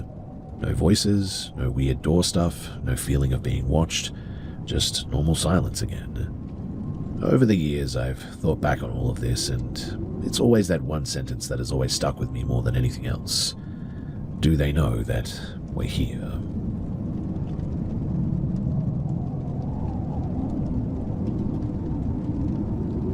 So I was out late with a friend, Mark, who does urban photography in an old industrial district in Gary, Indiana, back in the autumn of 2023. It was a Tuesday night, maybe 11:45 I would say, and the district was a total ghost town. No traffic, no security patrols, just rows and rows of looming brick warehouses, rusted old loading docks, and the orange sort of sickly hum of a few flickering sodium vapor streetlights that seemed to make the shadows look deeper than they actually were. We had found a narrow alleyway that was covered in some really intricate, professional-looking graffiti, and we were set up with a tripod, taking long exposure shots. The silence was pretty quiet out there, that heavy, oppressive city silence where you can hear the ringing in your own ears, and every breath that you take, it feels like you're being broadcast for like blocks. About 15 minutes in, I got a really overwhelming feeling of just feeling sick or off or something. The atmosphere felt thick and pressured, and like it had just spiked out of nowhere, pressing against my eardrums. I sort of stopped mid-sentence and looked at Mark. Before I could even ask if he felt it, he whispered, "Don't move, just listen." We stood perfectly still, barely breathing. Then, from the far end of the alley, where it opened up into a fenced-off storage yard full of shipping containers, we heard a sharp, metallic sort of clang. It wasn't the sound of a cat or a gust of wind knocking over a bin. It sounded like someone had taken a heavy iron sledgehammer and swung it full force against the side of a hollow steel container. The vibration actually echoed off the brick walls around us. I literally jumped out of my skin. Mark, he tried to rationalize it. He's the kind of guy who needs a logical answer for basically everything. Probably just the metal contracting as it cools down, yeah?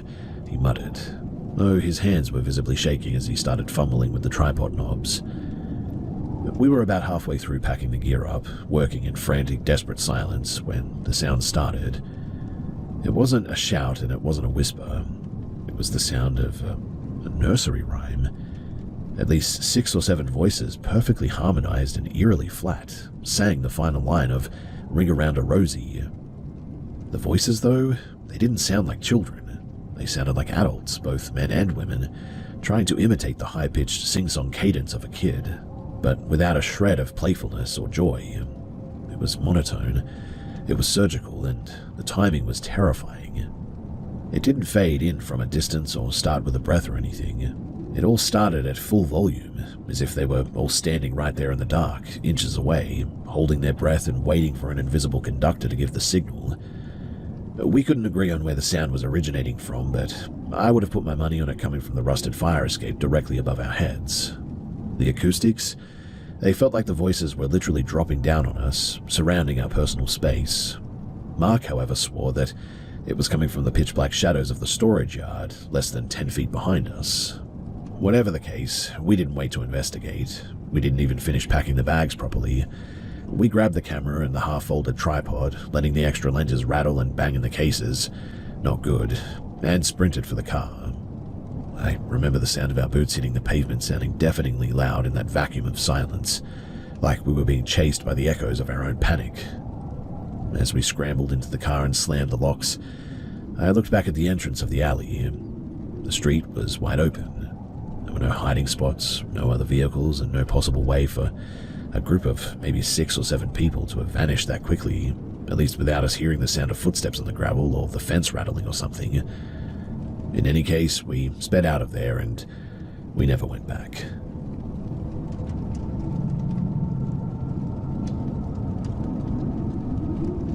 I've spent a long time trying to rationalize what happened in that townhouse in Turin, but you cannot logic your way out of physical injuries. My parents went through a messy divorce when I was 14. My mum took the settlement and moved us into this vertical labyrinth of a place in a dense district in northern Italy. It was a turn-of-the-century build, renovated just enough to look modern, but the layout was still 1920s. Cramped, not much to it, and always smelling of damp limestone. I took the attic, though. It was claustrophobic, with a ceiling that sloped so sharply that I could only stand up straight in the dead center. There was a narrow storage cavity built into the wall that I used as a closet, though the wood inside always felt soft, like it was perpetually rotting. To get to my bed, you had to walk down a windowless hallway, past a tiny utility room where the washing machine ran constantly. And because there was no ventilation, The air always felt heavy, thick with the cloying scent of detergent and wet denim. Now, I'm a skeptic for sure, but that room, let me tell you, it had a temperament. My mum was struggling, heavy drinking, bursts of rage followed by days of silence. The house, it seemed to feed on that too. It started small. I'd click the storage door shut before bed, and wake up at around 3 in the morning to find it standing open exactly 4 inches. I'd find my sweaters, which I kept folded at the very back of the shelf, lying in a heap in the middle of the floor. They were always damp as well, as if they'd been dragged through the utility room while I was sleeping. Then the sound started. Not ghostly footsteps, but like a shifting weight. I'd be lying there paralyzed, listening to something brushing against the hanging clothes in the utility area. It sounded exactly like a person running their hands over the texture or the fabric. The activity, it spiked whenever my mum and I fought. It was like the house used the negative energy as a battery almost. Then came the accident. So my mum was standing in the hallway when she just sort of dropped one day. She told the doctors that it felt like 2 massive hands had gripped her waist and snapped her downward. She suffered a complex spinal fracture. I know, crazy, right? The surgeons, they called it a spontaneous structural failure, but they couldn't explain the bruising on her hips, dark, hand-shaped marks pressed into her skin from behind. And while she was in recovery, the attic literally became a war zone. I stopped sleeping, because every night at 2:44 in the morning, I'd wake up with the absolute certainty that someone was standing in the utility hallway just out of sight, and I could also hear a low rhythmic wheezing, like someone trying to catch their breath after a long climb, but they just couldn't. The breaking point, though, was a Thursday in November. I had 2 large metal drying racks in the narrow hallway, loaded with heavy winter coats. They were sturdy, wide-based racks. And around 3 in the morning, a sound like a car crash erupted in the hallway. I sat up, heart hammering, as the sound of screaming metal echoed off the sloped ceiling. One of the racks hadn't just tipped over, it had been hurled across the doorway. The legs were twisted into the frame so tightly as well that I was literally barricaded inside. When I tried to squeeze out the next morning, after getting no sleep, my leg caught on a jagged piece of the frame, and it sliced half my calf open, a deep, ugly gash that required 8 stitches in the end. My dad came over that afternoon to help me dismantle the rack. He's a practical guy too, but he turned pale when he saw the metal. The heavy aluminium poles had been sheared in half, and I mean, they weren't just bent, they were snapped and twisted like someone had used a massive pair of pliers and just went at it. He pointed to the floor. 3 deep triangular gouges had been ripped into the hardwood where the rack had been standing too. Final straw, that was a week later. So, my mum had been at a rehab facility, and I went back alone to grab some books at one point.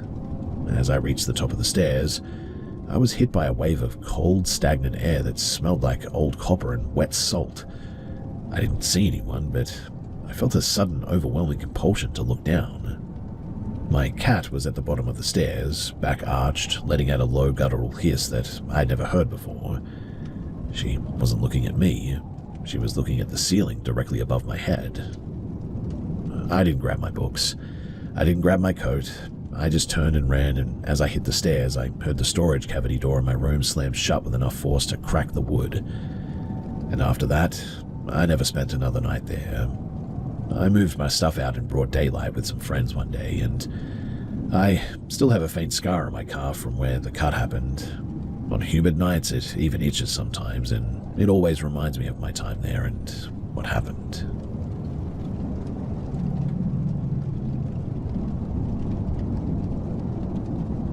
So I had moved into this rental place on the outskirts of Flagstaff, Arizona, in the dead of winter. It was a small, weather-beaten A-frame cabin that sat about 60 yards back from the main road, tucked deep into a natural depression in the land that made it completely invisible from the street. Surprisingly, too, the forest there, or if that's what you would call it, is thicker than you think, and when the wind dies down, the silence is so absolute that it feels heavy. The gate at the end of the drive was a massive weathered wooden thing that didn't actually latch. It usually just sort of leaned precariously against a cedar post, acting more as a visual suggestion of a boundary than any real physical barrier. Now, about a month into the lease, the 3 a.m. wake-up started. I'd find myself bolt upright in bed at exactly 2:58 a.m. or 2:59 a.m. every single night without fail. Mind you, there was no alarm, no notification from my phone, and no external noise that I could pinpoint. Just a sudden jarring transition from deep sleep to total adrenaline-spiked alertness. I would lie there in the dark, my heart thumping against my ribs, waiting for a reason. At first, I tried to rationalize it as just being sensitive to the new air, or the sound of the old heater kicking on to fight the chill, but then the gravel started talking. It was a slow, heavy, deliberate crunch, a step and then a pause and then a step again. The sound, though, was unmistakable. It wasn't the light, frantic skittering of a coyote, or the heavy, stumbling gait of a stray elk. It was the bipedal, rhythmic pace of something walking with intent. I would crawl across the cold floor, staying well below the sightline of the windows, and peel back the curtain just a fraction of an inch. The moonlight in the Arizona high desert is incredibly bright, especially in winter. It turns the soil there into a sort of flat silver mirror, so you can see almost every detail for like 100 yards. But the driveway was always a void. The gate would be closed, the trees there would be deathly still, and there wasn't a single soul in sight. Yet, as soon as I'd let the curtain fall and crawl back into bed, the sound would resume, with terrifying proximity. It sounded like it was right under the bedroom window now, as if something were pacing back and forth on the stones, waiting with infinite patience for me to acknowledge it. I eventually got fed up with the terror and tried the camera trick. I used a high-end trail cam with infrared night vision and strapped it to a thick tree about 20 feet from the front porch, pointed directly at the mouth of the driveway. On the fourth night, I woke up at around 3:01 a.m., heard the footsteps moving right past my door, and waited for morning with the lights on and a kitchen knife in my hand. When I reviewed the footage the next day, my stomach dropped. The video, it showed the driveway bathed in that eerie silver infrared glow, but there was absolutely nothing moving in the frame. No person, no animal, not even a swaying branch or a tumbling leaf. But the audio, which was recorded on a separate high-gain mic, was terrifyingly clear. You could hear the heavy steps hitting the gravel, getting louder and louder as they approached the cabin. Then came the distinct agonizing creak of the porch stairs under immense weight. Then you could hear breathing. On my recording, it wasn't just the wind. There was a sort of labored sound, like someone trying to breathe through a heavy head cold or a throat full of thick fluid. It lasted for exactly 12 seconds, and then the audio just flattened. It didn't fade away, it just stopped, as if the source had just simply ceased to exist. The turning point happened on a Tuesday afternoon, though, in broad, unforgiving daylight. I'd been out in town for supplies, and I got back to the cabin at around 2 p.m. I pulled into the driveway and saw that the gate wasn't just open. It had been lifted completely off of its steel hinges and laid perfectly flat on the ground. Now, it was a massive two-man job to lift that gate, yet there were no tire tracks in the mud and no human footprints anywhere. And the way that it looked, it seemed to have been moved with, surgical, silent precision. There wasn't scuff marks in the driveway, there were no footprints anywhere. It was just as if it had been picked up and laid there. I walked up to the house uneasy, my hands shaking pretty hard so I could barely grip my keys, and I checked the front door. I looked through the small brass peephole, expecting to see the trees, but instead, what I saw was solid, matte, and black. Like I said, it was daytime, so it wasn't the dark of the night or anything. It was almost like someone had pressed a piece of black felt directly against the glass on the outside. Either that, or maybe someone was so close that they had just blocked it out. I stepped back, though, paralyzed, and watched the tiny circle, and after 10 seconds of total silence, the blackness slid sideways and the view of the sunny porch returned. There was no sound of footsteps running away, no car door slamming, just a heavy, unnatural silence that felt like it was about to crush my eardrums. I didn't stay to pack a suitcase. I grabbed my dog, my laptop, and my keys, and I drove straight to a motel in Flagstaff. When I went back the next day with 2 friends to get my gear, we found 2 circular indentations in the fine dust on the porch, right in front of the door there. They weren't footprints, mind you. They were just these perfectly round, about 4 inches across, I would say, sort of circles, and pressed nearly an inch deep into the wood and the dirt, as if something incredibly heavy, with peg-like legs, as ridiculous as that sounds, had been standing there, perfectly still, staring through that peephole. I still find myself waking up at 3 a.m. every few weeks, listening for the sound of the gravel, even though I live in a high-rise now. Thankfully, I don't hear it anymore, and so I can just go back to sleep.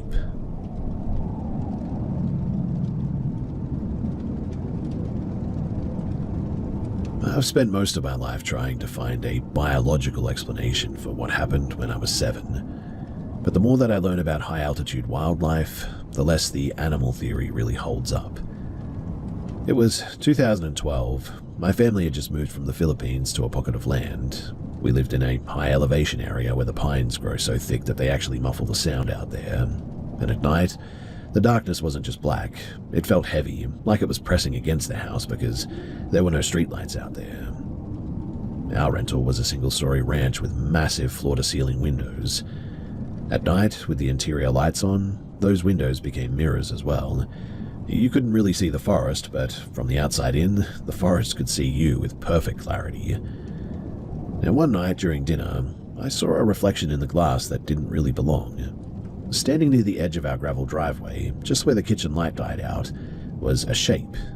It was incredibly thin, not like a person at all, but more like a starved animal standing on 2 legs. It was ash pale and completely rigid. My dad looked, called it a trick of the light, and pulled the drapes. But as he pulled the fabric shut, I saw that the shape wasn't there anymore all of a sudden. It didn't seem to have run anywhere. It was almost like it had just vanished between frames. So after I went to bed, I heard a sound against my bedroom window. It wasn't a knock, it was more like a dry sliding friction sound, like a piece of stiff parchment being dragged across the glass or something. Then a series of very light rhythmic taps. I called for my mum, scared, and the second that I spoke, there was a heavy dull thud against the exterior wall. Not a slam, but like a vibration that felt like a massive weight had leaned onto the house. My parents came into my room and turned off the lights. We sat on the floor in the dark, and that's when the perimeter check started. We could hear this thing moving outside. Whatever it was heavy, and it didn't sound 4-legged. It sounded a bit like a person maybe, but fleshy. I know, that's really weird, but it was like a flat sort of thumping fleshy sound. This thing circled the house 3 times by the sounds of it. Each time it passed a window, it didn't try to break the glass or anything, but instead we heard the sound of like fingernails or claws running along the window seals. It seemed to be testing the weather stripping maybe, and whatever it was, it seemed inquisitive, like it was surveying the integrity of the structure almost. Then we heard this sort of low vibrating hum, and it felt like it was coming from the floorboards beneath our feet. And then we heard a voice, or something trying to be a voice, but it sounded exactly like my mother's voice. Obviously, my mother was in the room with us, so we knew that it wasn't her, but my dad sat there with an iron fireplace poker, but he didn't move. I think that he knew that if we went out there that we would be stepping into its territory, and who knows what would happen. We sat there for hours and just listened to this thing moving around the house, and eventually the sun finally began to bleed over the ridgeline. When it did, the sounds just cut out. There was no final tap or scratching or anything. It just stopped, and we waited for, I would say, maybe 30 minutes before we went out, and we didn't see anything. When my dad went out to check the perimeter, he didn't find any footprints. He found a little bit of disturbed patches of dirt right against the foundation where maybe something could have been standing. But the most unsettling part were the windowsills for sure. There were these long, oily streaks in the dust.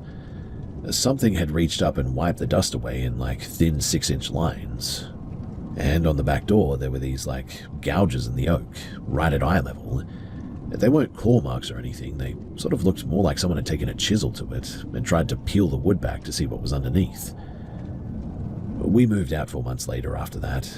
My dad never actually talked about it again, but Until the day the moving truck arrived, he never let us turn the kitchen lights on after sunset and never let us outside too. I still live roughly in the same location, but nowhere near that place, and sometimes I wish that I could go back and investigate what that was, but then again, it was a terrifying experience, and I don't know if I want to risk that.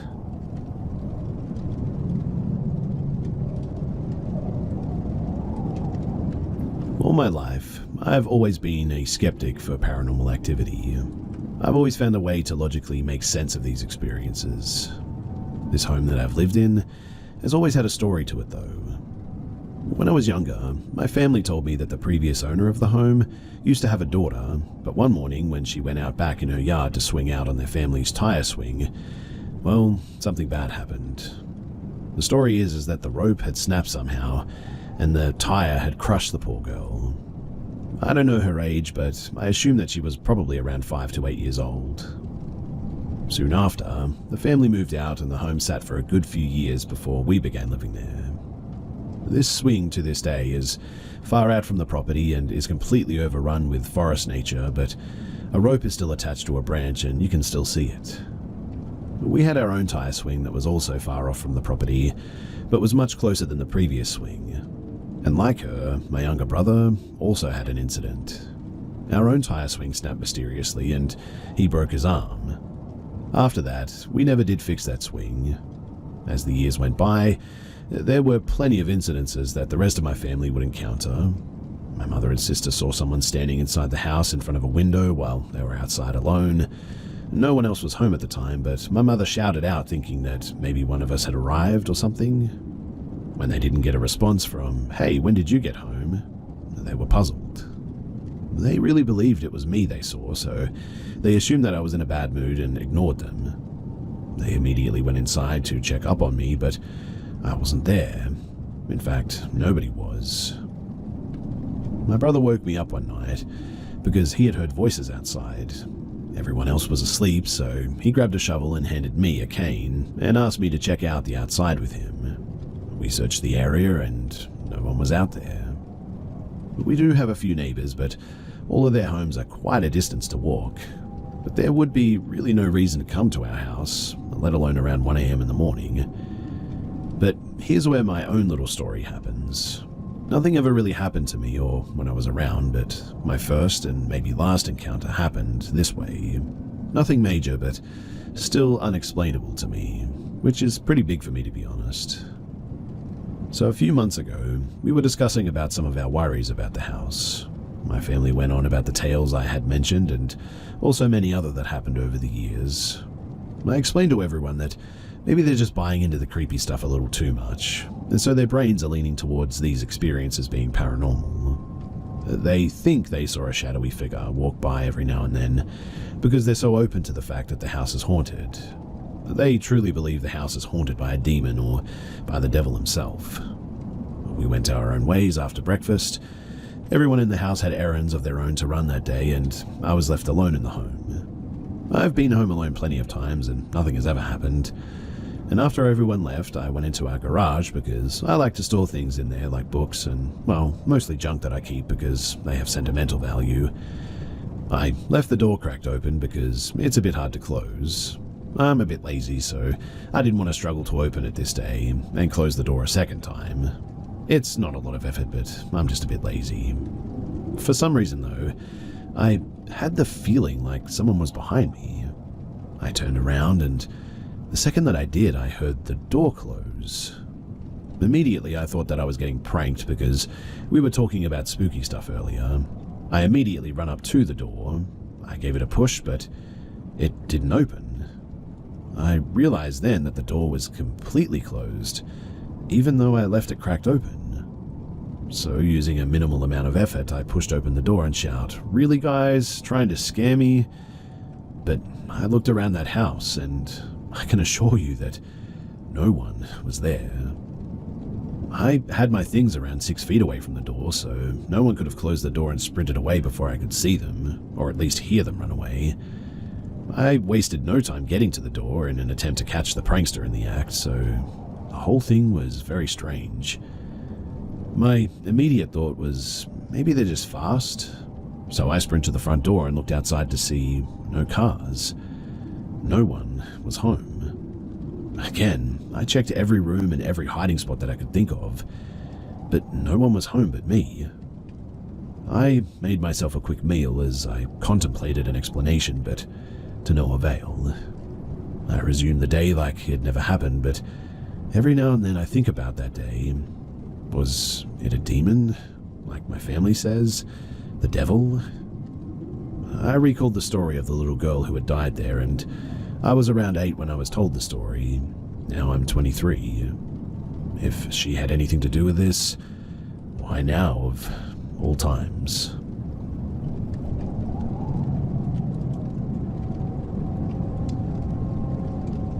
My idiot friends and I thought that it'd be fun to convene with the spirits pretty much daily one summer.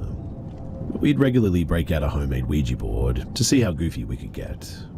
Because it gets too hot to do anything outside during this time of year, we had to find things to keep our 14 to 15-year-old selves entertained in, well, let's call her Jennifer's tiny little house in the 90s. Things went from casual and believable, I'm a teenager who died in a house fire, and I'm an old woman who died of natural causes, stuff like that, to downright disturbing. Like, I've never had a body, but I'm able to experience life down here if you say you accept me. For those, we'd always take our hands off and demand a new spirit. After what was essentially auditioning them, the gang and I managed to settle on a rather gentle entity who went by AJ Duke. AJ said that we could talk to him pretty much whenever we wanted. He was 8 years old and didn't want to cross over because he liked watching people go about their lives, and he'd been doing this for hundreds of years. Sounded like it was made up, but whatever. It was a Ouija board after all. All of it was kind of made up, right? Well, it was all well and good for about a week or so. He would tell us things about other people in the neighborhood in his usual terrible spelling, and it was always hot tea.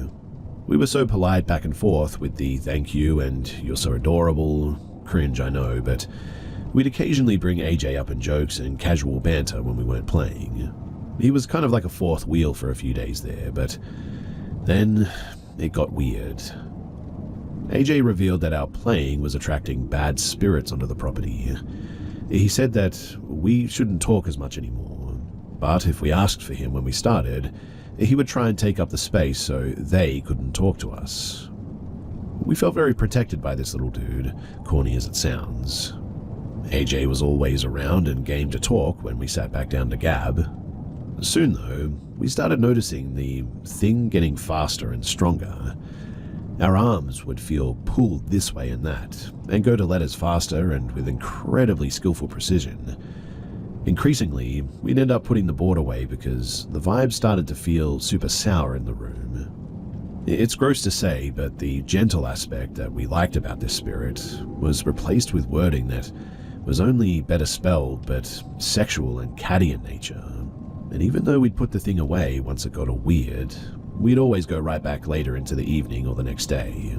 It became sort of compulsive in a way. Anyway, one night, Jennifer's older sister stopped by to visit their mum, but decided to hang with us for a while. It was literally the first time she'd ever did this, and it felt really cool to have someone who was pretty popular in high school kick it with us.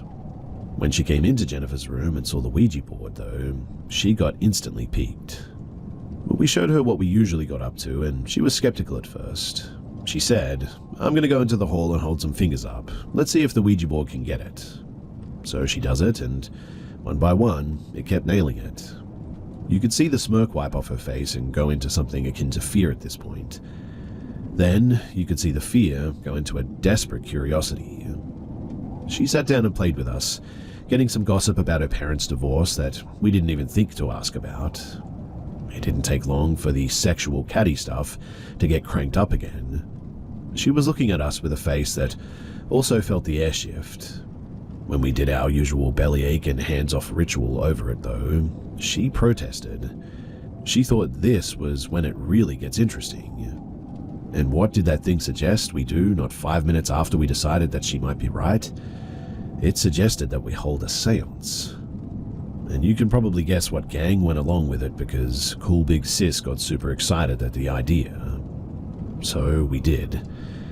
The board told us to get into a circle and to hold some hands, then call for a spirit to appear. Mind you, the Ouija isn't spelling things out as cleanly. It'd be something like circle, CIRCL, hold hand, invite, and that's the good spelling. Anyway, we do as instructed. Nothing was happening at first, in spite of Big Sister's insistence that if you're there, show us a sign, on repeat. Still, our big round eyes would look around at each other. I'm not sure if we were hoping something would happen or if we were waiting for one another to call it off. Nobody wants to be the ultimate nerd though, and if we played our cards right, we might be able to hang with her crew as they smoked cigarettes between classes and generally looked beautiful and cool. If you're there, do something, she commanded. A newspaper clipping taped to my friend's mirror flickered and we all jumped a bit. But she confirmed that it was the ceiling fan and said that it does that periodically. There's maybe another minute of Big Sister making demands and I was certain someone was going to speak up and break the circle. But then Big Sis dropped, "If you're here, I give you permission to show yourself." And not even a moment after she uttered those words did she leap off her feet and scream while pulling her shirt off. "Get off me," she was screaming, and Jennifer immediately hopped up and pulled the cord to turn the light back on. Her big sister threw herself back first into the wall as though smashing an invisible something that was on her. I remember a single stream of spit hanging from her mouth as it hung open for a moment. It was just really odd to see such a cool person looking decisively, well, not. But I digress. It was absolutely terrifying. She spun around and screamed, "What is it?" over and over, and just below her bra strap, suddenly 3 scratches appeared, in some places deep enough to draw a bit of blood. We instinctively huddled around her, cloaking her in a sort of protective shield, but had no clue what to do, except to move that huddle downstairs and into the living room where her mother was watching TV. She leapt up and took a look at Big Sis's back as we frantically explained. And what we saw was AJ in a sort of welt and blood form. AJ. After this, her mum made us burn that thing. She kept saying, "I told you not to mess with it, I told you." And in rare fashion, Jennifer didn't utter a word of protest at all. She just asked advice on the best way to burn it. A strange bonding experience, standing in the backyard at night and watching her mother, usually quiet, sullen and withdrawn those days, put one arm around Big Sis and use the other to continually douse the doomed board with lighter fluid. In the end, I never did get to stand outside with the cool kids. In fact, if anything, she pretended not to even see us, even harder.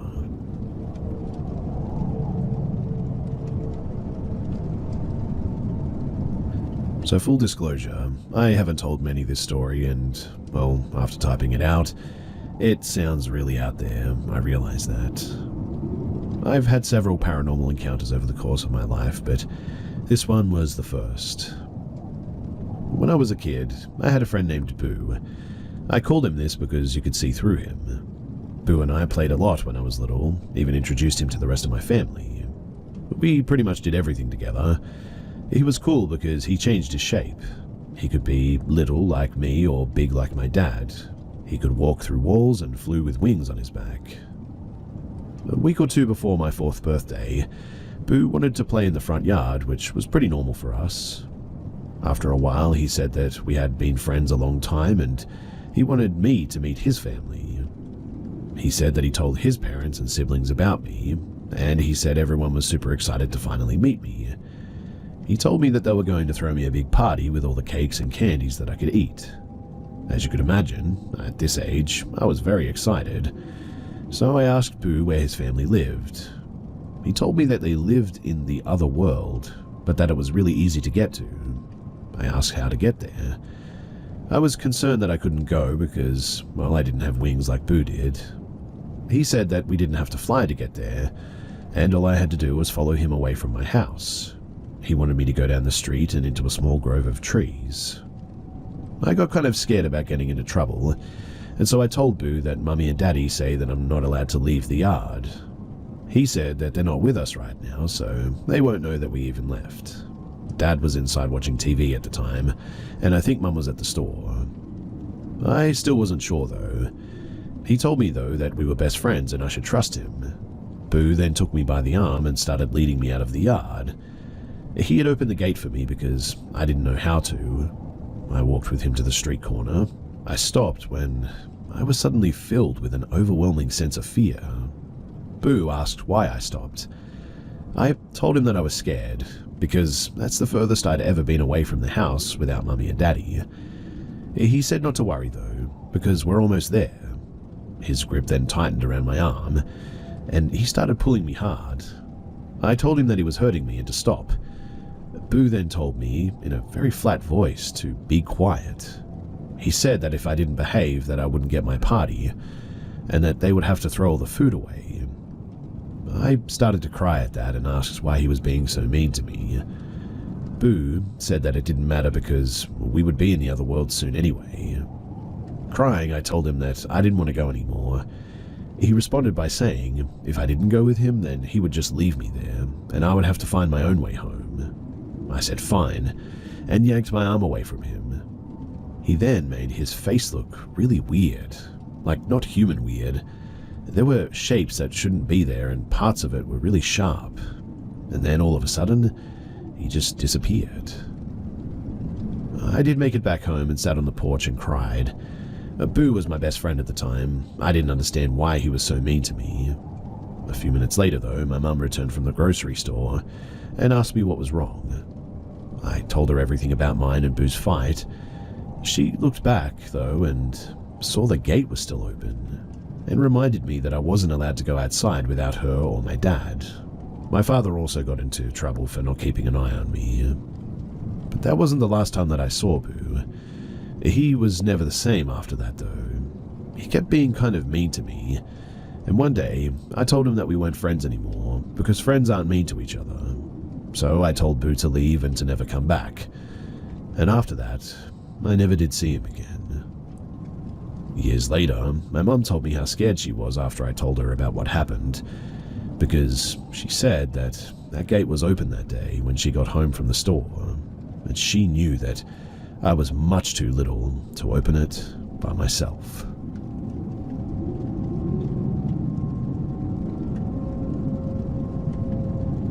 So, a kind of scary thing just happened to me a couple of hours ago, and I'm still kind of shaken up by it. A woman was knocking at my door, and when I answered, she said that she heard a child screaming and an older male yelling. She told me that it was super loud, and she heard an older man saying something along the lines of, "People are looking for you now." I live in a duplex with my boyfriend and dog. We live on the main floor, and we have a neighbor who lives by himself in the upstairs unit. We have absolutely no children. But I also found it odd because moments before this I was in my shared laundry room that you access from the backyard with the back door open. I always do that to let my dog out into the backyard, and I can assure you that I heard absolutely nothing. The way that she was talking and the look on her face though seemed really genuine, so I was trying to reassure her that we had no children, and she probably just heard one of the neighbor's kids or something. We live close to the city in a populated area, so there's lots of kids and they scream when they're playing all the time. We just kept going in circles though. I didn't have any children in the home, and she most likely had the wrong house. I even offered her to peek over the fence and check the yard if she wished, but otherwise that was really all I could do. But when I'd say these things, she'd just stare with this accusatory look in silence, then start up again on what she had heard. That's when she began to subtly force herself through the doorway, like a foot or a hand. By this point, our upstairs neighbor and my boyfriend heard what was going on and joined me at the door. She just refused to accept my explanation though, and eventually fully got herself into the doorway. She clearly wasn't going to leave, so that's when I called the police. She stood in that doorway until they arrived. After the cops talked with her and asked us questions, we found out that she admitted to using meth earlier that morning. So they told us that she was just experiencing hallucinations due to coming down from that. But they had to keep telling her that you're free to go now, and she very hesitantly left. She kept turning around and looking at the house, so the cops even hollered out, "Let's just do a quick check," to make her believe they searched the house. And I know that this could have been so much worse and isn't the craziest thing, but still, I'm really nervous that she's going to come back, and I can't stop checking my windows. Plus, someone that high on meth, well, they can't be the safest, right?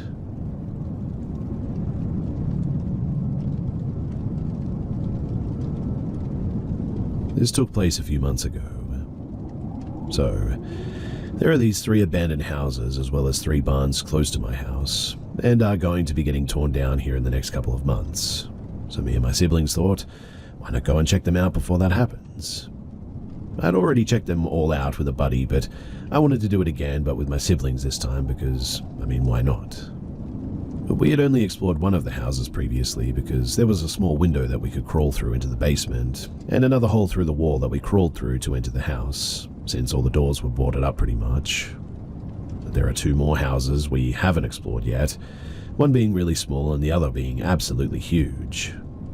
After some research on the internet though, it made sense as it seemed as if the house was leased to multiple people, mostly around the age of college or to younger families who maybe couldn't afford to rent entire apartments. The time before, when I was with my friend, we brought a screwdriver with all sorts of those attachment things that go on the end so that we could unscrew all the different bolts and then used a hammer for the nails too. When we got there, the board was already torn off luckily, even though it wasn't the week prior when we first tried to go in, when we didn't have the screwdrivers. Also, I'll call this house the Red House since it has red brick. To describe this red house, it's like you connected 2 average double-story houses together. It is that big, and we ended up taking an hour to explore it, but that's because we were looking around too. This time when me and my buddy explored it though, it was pretty cool. Not too much graffiti and lots of stuff everywhere on the ground. We found some old cheap purses, Pokemon and baseball cards, a bunch of broken keyboards, books and old school supplies, plus a lot of other completely random things. There was even an old tanning bed that I think we discovered was from the late 80s. There were the occasional drug beetles and pills, usually in corners of old bedrooms or in the bathrooms. And the next time, I just wanted to experience this again with my siblings. This time, it was night when my mother was asleep, so we could actually get away with it. I dropped them off in my car and I drove half a mile to a trailhead where I could park my car and it would be hidden. I then rode an electric scooter the half mile to where they were so we could go in. Now, there was this gate that we had to go over since there was barbed wire, and so I folded up the electric scooter and hid it in the tall grass. This road behind the gate, it led to the first house that we had already been in, so we were just trying to go to the big one. From here, you have to walk pretty far through this tall grass to get to the red house. As we approached it, we finally turned our flashlights on and then entered this house. Last time, me and my friend were calling out to make sure nobody was inside, but this time it was nighttime and I didn't want to risk somebody calling the cops since they heard yelling near the abandoned houses at like 2 a.m. Regardless though, it was a stupid decision. In any case, we made our way in and we looked around. I think it's also important to note here that this isn't the front door, it's actually the back door, one of 2 back doors in fact. The house is on a hill, so from the road, it sort of looks like 1 story, but on the other side you can see that it's definitely 2 stories. This back door is in the very corner of the house, so you sort of explore from one end to the other. As we walked through, I could have sworn that I heard some light footsteps. But this is an older house. I looked it up in fact, and it was built in 1964, has 7 acres of land and is 3,800 square feet, so pretty big, yeah? But anyway, it didn't sound any different from when me and my friend first explored it, and it was night, so quiet sounds were extra loud. As we made it through the other end of the bottom of the house where the staircase was, and made our way up, I heard more footsteps, and this time I told my siblings that we should probably head out. They didn't hear anything, but they were also under the assumption that we were the only ones there, and they weren't being very cautious or aware, I guess you could say. When you go up the stairs though, on one side it leads to the garage, which is very small for such a large house, again probably because it's older, and on the other side you go past a short hallway, and it leads to the kitchen and a family room with a sort of lounge area, I think you would call it.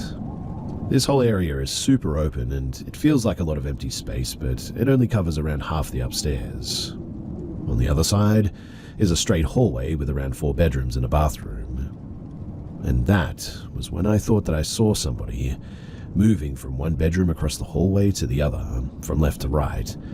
But my light didn't go very far since I was using my phone light. I start angrily whispering to my siblings, who are already kind of close to the hallway, which leads to where I saw the person, as to not yell but to get attention urgently. They ignore me though, which really ticked me off, and I quickly walk across this open area to try and maybe yank their arm, until this time we all hear something drop. In my opinion, the guy dropped it on purpose to let us know that he was there, but after this next part, really, I'm not completely sure. Immediately, my siblings and I jump. It sounded like a bookshelf was knocked over or something, and since it was really loud and heavy, as we could feel the ground vibrate as we were upstairs, it was now confirmed that somebody was definitely there with us. We turned around and started running to the staircase, which is pretty much in a straight line. The bottom floor sort of zigzags around until it leads to a hallway that goes straight to the other side of the house. As we make our way around the zigzag rooms and make our way to the corner with the hallway, we start hearing running upstairs towards that staircase. Obviously, we're already running, so we don't slow down. We turn the final corner and make our way outside, where I run in a straight direction and then to the left in an attempt to hide in the tall grass, which also has a direct line to the other side of a huge grass area to where the gate is. I lay down, and when my siblings run out behind me, I tell them to get down as well. We were maybe 30 or so feet deep into the grass when I see a dark figure run out of the house a few feet, stop, look around, and run into the small house next to this one, which is only like 50 or so feet away. I thought that house was all boarded up still, but it looked like he ran to the side of the house where I guess his entryway was. There was a large shed thing in the way, so I couldn't see exactly where he went, but I knew that there was barbed fence over there, so he would have to run behind to where we were to follow us, as there is maybe a 20-foot wide gap where there is no barbed fence, so I guess that way vehicles could enter. In any case, I heard his footsteps running around, but I couldn't see where he was. We started to sort of army crawl across the grass, but really slowly as to not make much rustling noise. We start crawling faster, but then I heard his footsteps stop, so either he ran away or was stopped, maybe looking at us. I kept crawling on all fours since the grass was now tall enough to still cover me, and I was looking behind to see if I could see his outline in the dark, which thankfully I couldn't see him. We started to hear a cracking sound though, and it sounded like he was cracking the plywood boards, but I don't know why he would do that. I don't know what it was, to be honest. It then sounded like he was frustrated though, as we could hear loud grunts. We just kept crawling though. We were maybe crawling for a good 5 minutes to get to the other side, even if we were far enough for him to not see us. It honestly felt like a lot more, and every minute felt like 10. We eventually get to the road though, which led to the gate, and at this point, we stop outside the gate and wait for the few cars to pass before we crawl through. I have my siblings crawl under first, and I swear I heard running through the tall grass behind me, but as I made it under and through and started running, it didn't actually look like he was following us. Maybe he was too far behind for me to see, but I'm not sure. Also, yes, I did get my scooter, which my brother had already unfolded and was riding away with me and my sister running behind. We didn't stop until we got to the trailhead off to the side of the main road, where we literally threw the scooter into the back, jumped inside, locked the doors, and peeled out of there. In the end, we drove off peacefully, knowing that this person was definitely homeless and could not get into a car to drive off after us. He was also probably not on anything, as he was moving too quick, which I don't know if it would be better or worse for us if he was and we ended up having to fight back, but luckily we didn't have to. In the end, we made it home safe and sound, and we didn't speak about it at all with our parents. My siblings, they kind of laughed about it more after the first week, but it still scared me knowing just how serious that was. I don't think they actually realized just how dangerous that whole situation actually was. We survived though, and I guess that's all that really matters. Also, definitely, I do not plan on ever going back.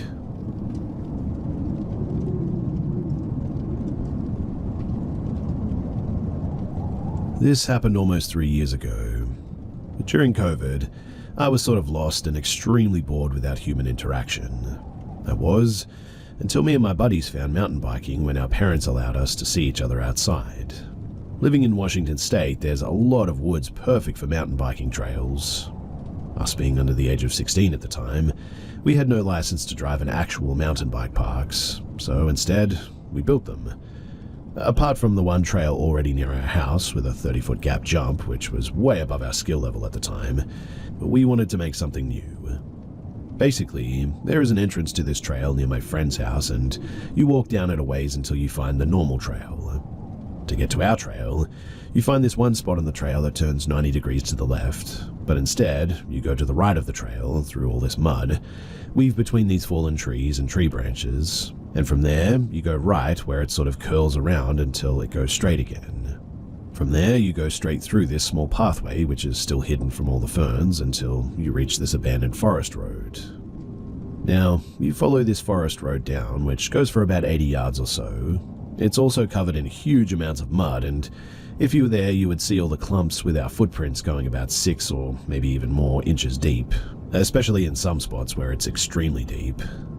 There are more fallen trees on this forest road, but if you continue to make your way down until it sort of stops, and then go off to the right and walk around this hidden pathway that weaves and curls all around this huge area of ferns for maybe another 60 or so yards, you finally reach the bottom of the trail that we made. It probably takes about 10 minutes to get there, but around 5 on a good day where it isn't wet, like during the summer. Essentially, you have no reason to be there unless you're either lost, which is almost impossible to do unless you purposely wander off the trail, or are looking for it. And on this particular day, my buddies couldn't go out to help build, so I decided to bring my younger siblings along. The only reason I felt scared going alone was around a week earlier, me and one of my friends thought that we found a cougar den with some scat nearby in a few spots. I also just didn't want to be alone that far out. My sister decided to come with, but my brother, I guess, had a friend who he was going to hang out with or something. Anyways, me and my sister ride our bikes there, carry them through the hidden area, and throw them off into some fern bushes right before you get to the forest road. From there, we went down that long trail. The main reason why I was out there was to be sure that no trees had fallen, because we had some extra winds the days prior, and so we knew that if we needed to bring some bigger saws to cut. And so if we could figure this out, then we would know if we would need to bring some bigger saws to cut them. There wasn't any damage, but around a week later, a tree did end up blocking the end of the trail, ironically. Also, it's probably important that I mention that it was a pretty rainy day that day. So, we were there for around 10 minutes while I showed my sister the trail, when all of a sudden I get this call from my mum telling me that my brother was asking where we were since he was going to come and find me.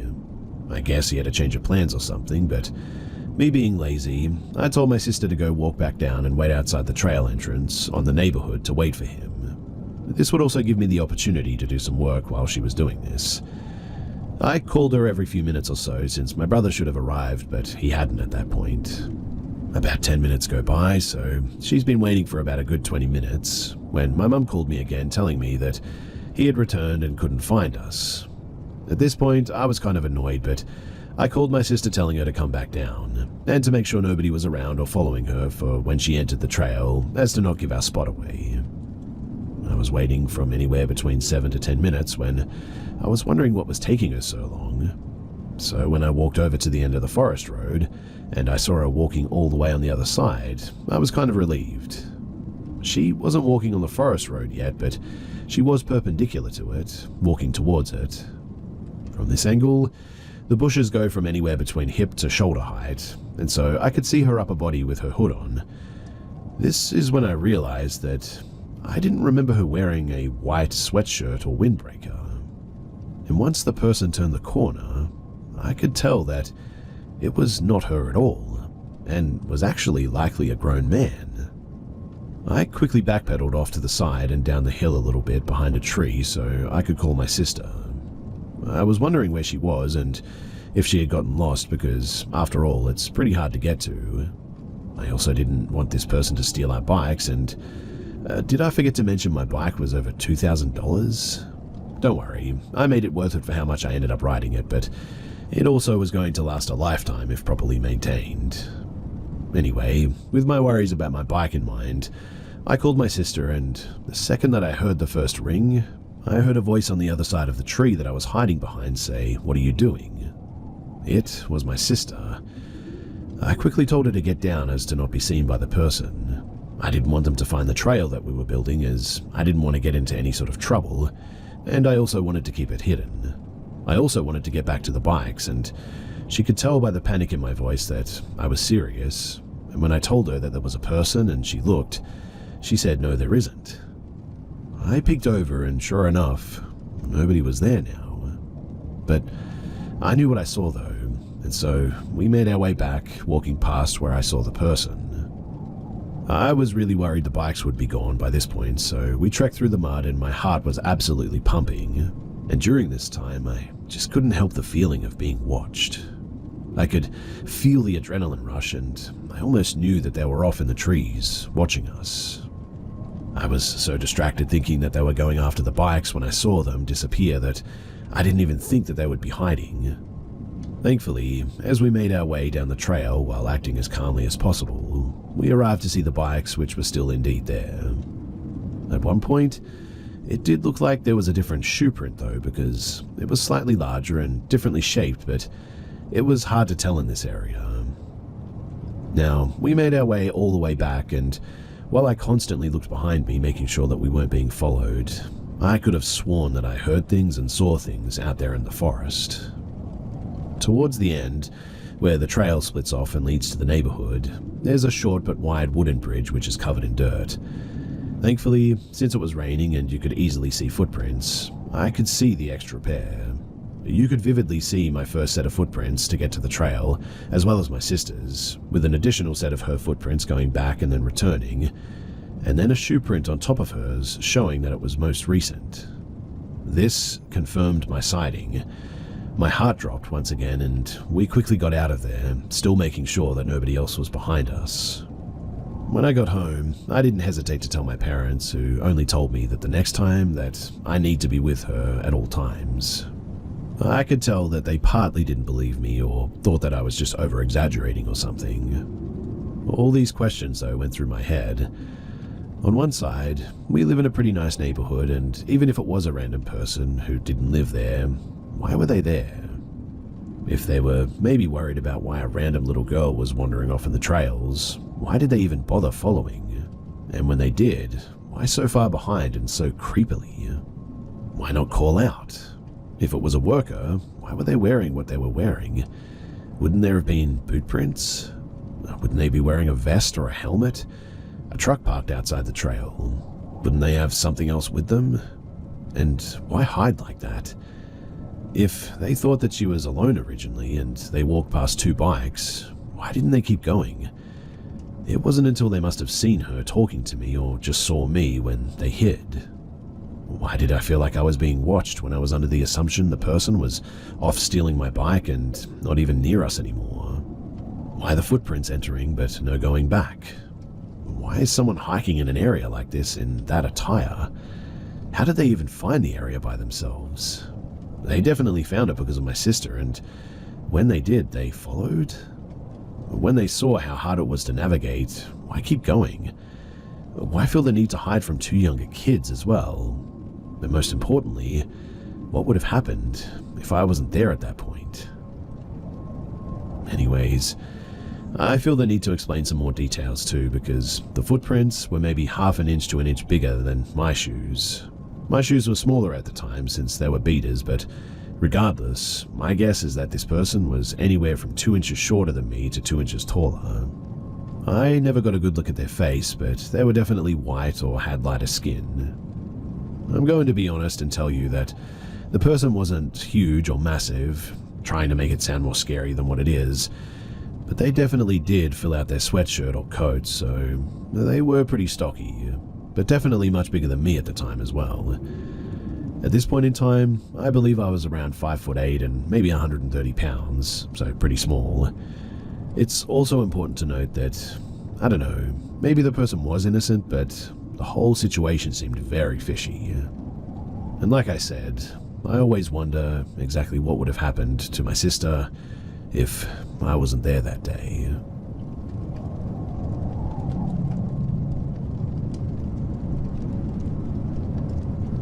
I grew up in the early 90s in a small town. During the warm summer days, my father would often make me turn off the TV and go outside to play.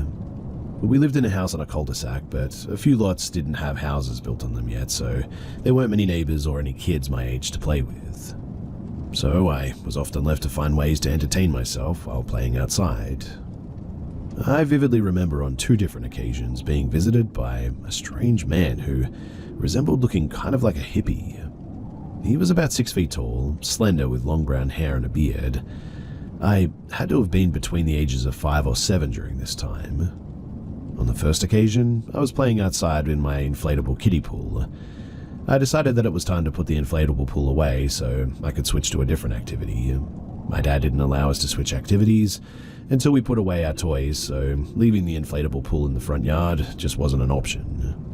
So there I was at about 6 years old, on my front porch struggling to deflate this extra large 7-foot blow-up kiddie pool when this strange guy started walking towards me. I was close enough to the front door of the house where if I had to scream for help, someone would have heard me, so I didn't feel too afraid by his approach. He greeted me though, and explained to me that if I squeezed the rubber nozzle part of the inflatable pool, then the air would escape more easily. He gently took the kiddie pool from me, deflated it, folded it up neatly, handed it back to me with 2 hands, and then slowly just walked away. Obviously, that was a bit weird, but about a year had gone by and I was out playing again, this time riding my bike. At some point, my chain had popped off my bike, so I walked my bike around to the backyard in the shade so I could try and put the bike chain back on into the gears. About 10 minutes later, I saw that same hippie guy walking down the driveway into my backyard. My first thought was, how did he know that I was even back here? My second thought was, why is he so comfortable walking into our backyard with my dad in front of the yard mowing grass? Most neighbors were intimidated by my father's large size, or our big Great Dane, so his confidence in trespassing intrigued me. He greeted me again the same like before, then knelt down eye level to me on the opposite side of my bike, and proceeded to reset the chain on my bike. I thanked him for his help, and he strolled off again. Later on that day during dinner, I questioned my father about the man who had walked into our yard and helped me to fix my bike. I figured my father had known the stranger since he allowed him to walk into the backyard to help me fix my bike like that. But my father told me that that was impossible, because he had been in the front yard all day doing yard work and washing cars, and he would have seen anyone approaching the house since we lived on a cul-de-sac. I also confessed that it wasn't my first time meeting this man, and he had helped me out last summer with my kiddie pool. My father had a look of discomfort on his face and asked me what the guy looked like. It was a small town and everybody knew everyone, but he could not figure out who this guy could have been. My dad instructed me not to talk to strangers and to alert him if I saw the guy approaching our home ever again. But after that, I never saw the strange guy again. Fast forward to recently a few weeks ago, I was talking to a close friend and randomly remembered those 2 visits from my childhood and shared the story with my close friend. After a few laughs, my friend asked me what exactly did the strange guy look like, to see if he had seen anyone that resembled him on any crime documentaries. I explained to him that the guy honestly looked like a white Jesus dressed in a linen button-up shirt and leather sandals. We laughed a bit more about the whole thing, and really, that was it.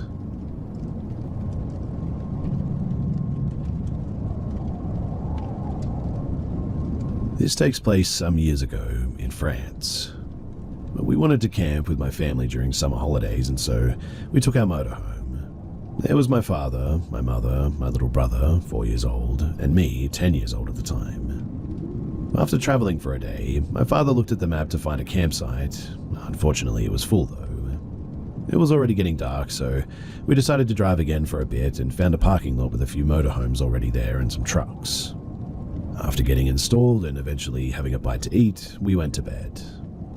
For context too, there were 2 beds in the RV. one in the back where my parents sleep, and one in the front called the overcab bed where I slept with my brother. At night, my father had the habit to pee outside, in the grass, the forest, etc., and after we went to bed, we chatted a little bit and eventually slept. Now, in the middle of the night, I woke up to hearing some noises like rustling or someone searching for something, so I thought that it was my mother or father. After a few seconds, I decided to see, but it was dark and all I could see is a black silhouette like 2 meters or 6'5" in the living room that opened the door to go out. I immediately thought that it was my father that wanted to pee and go out, so I just went back to sleep. In the morning we all woke up, and after having some breakfast, my mother couldn't find her handbag and the bag that we had our camera and photo camera in. And that was the moment that I realized that the silhouette that I saw was not my father, but someone who had broken in and robbed us that night. After explaining to my parents what I saw, we went to the police and they told us that it was a common thing here. We never found out who it was, and we lost the bags, but I still get shivers when I think about it 20 years later. I mean, what if I had said something to the man? Would he have fled? Would he have attacked us? Honestly, I think that we were lucky to have just been robbed that night.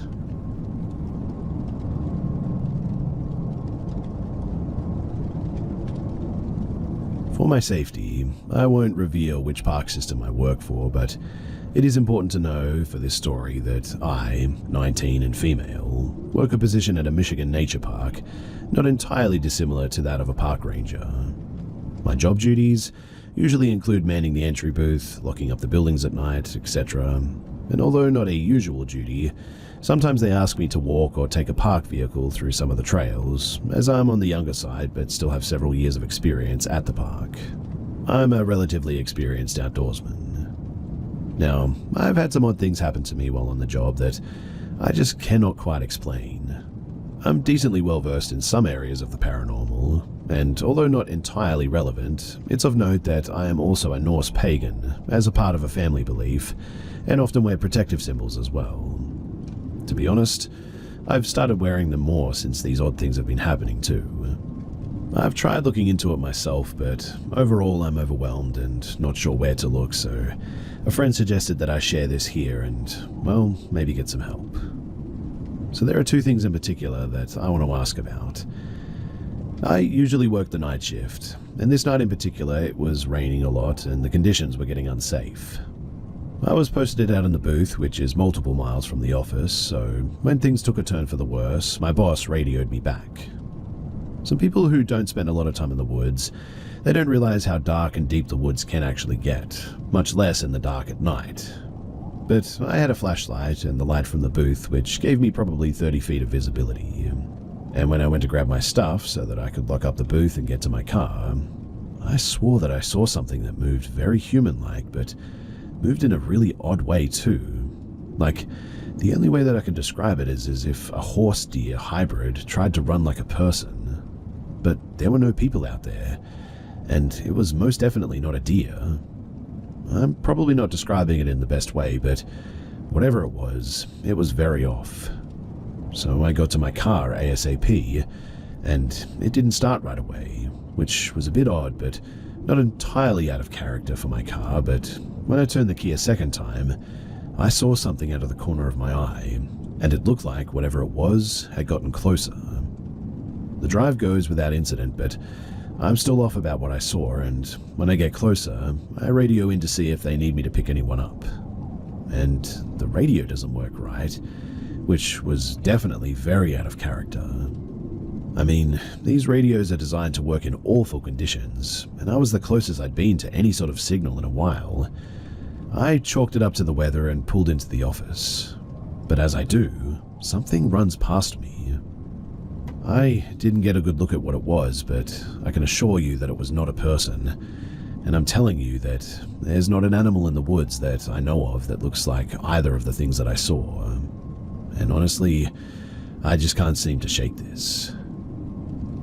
The second thing that I would like to ask about is, this happened more recently and is what prompted me to finally reach out to somewhere like this.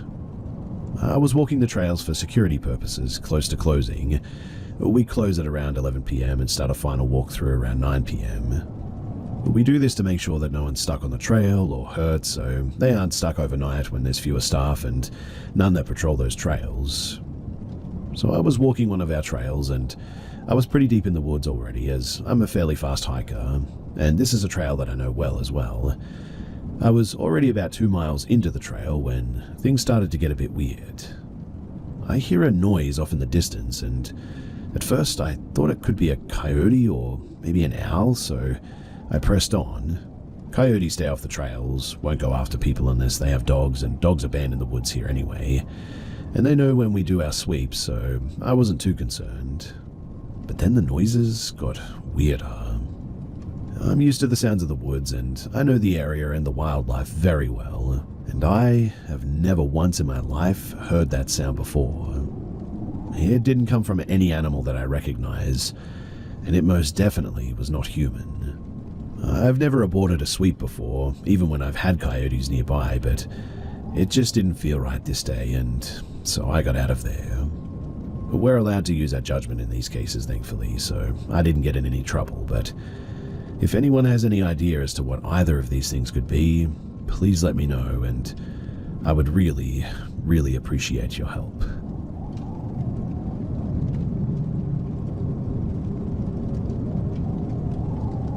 This was around the winter of 2006.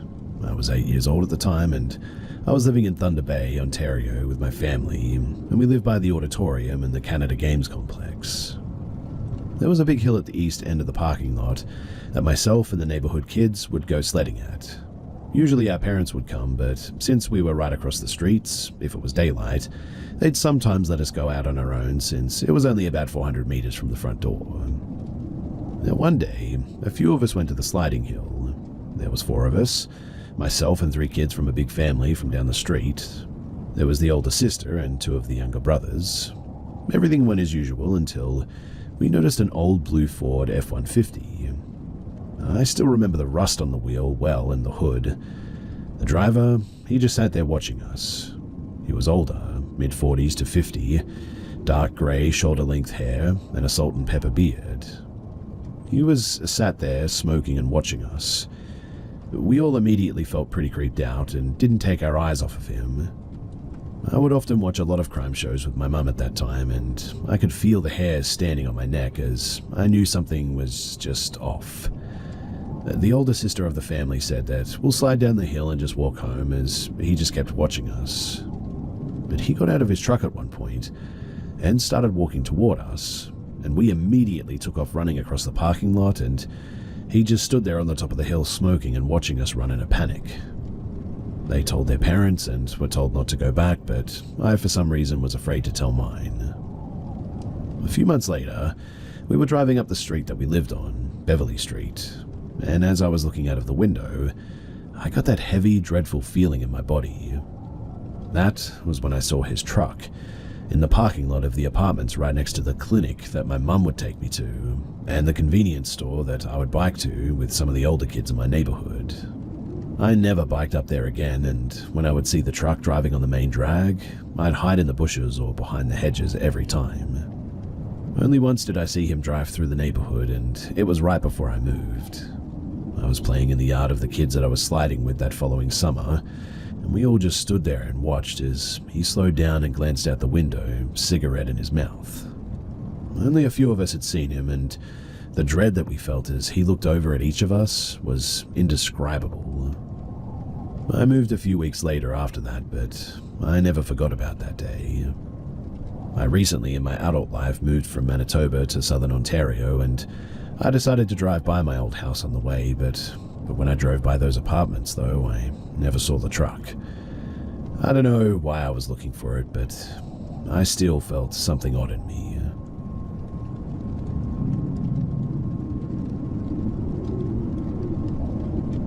This was a long time ago, so I don't remember my exact age at the time, but I was very young, probably around kindergarten age. My family was living in an old farmhouse that my grandparents lived next door to.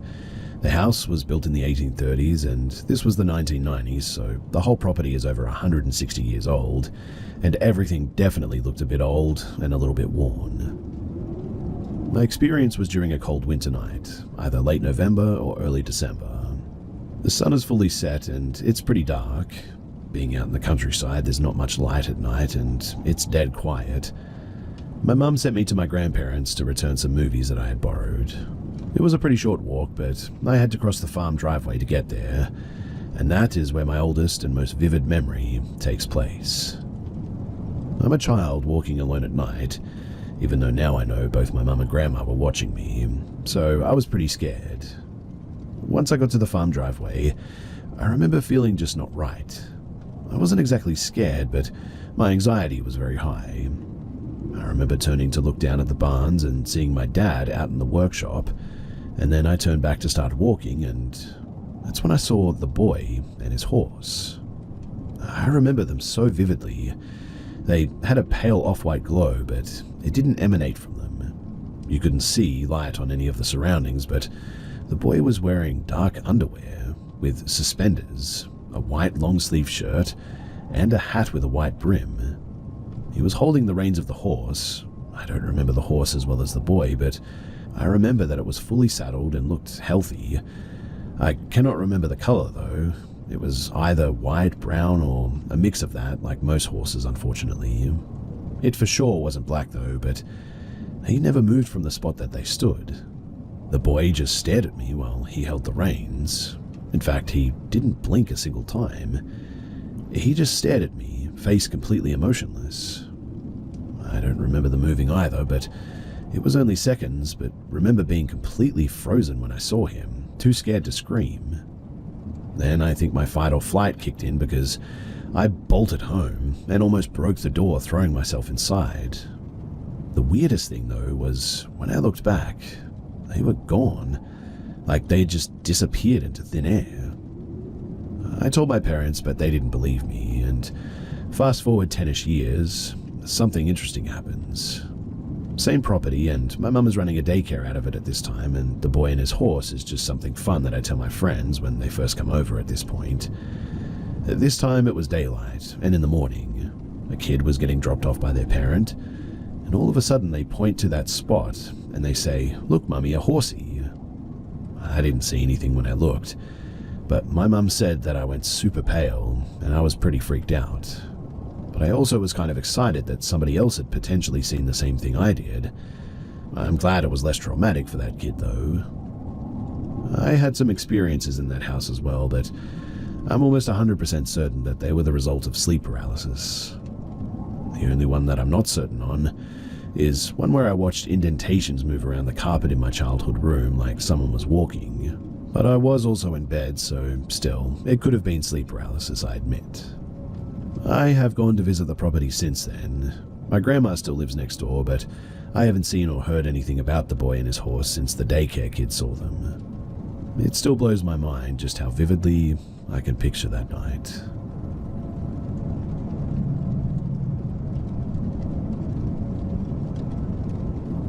I recently went on vacation with my parents to a resort, and one night, my dad went to bed early while my mum and I sat outside and talked.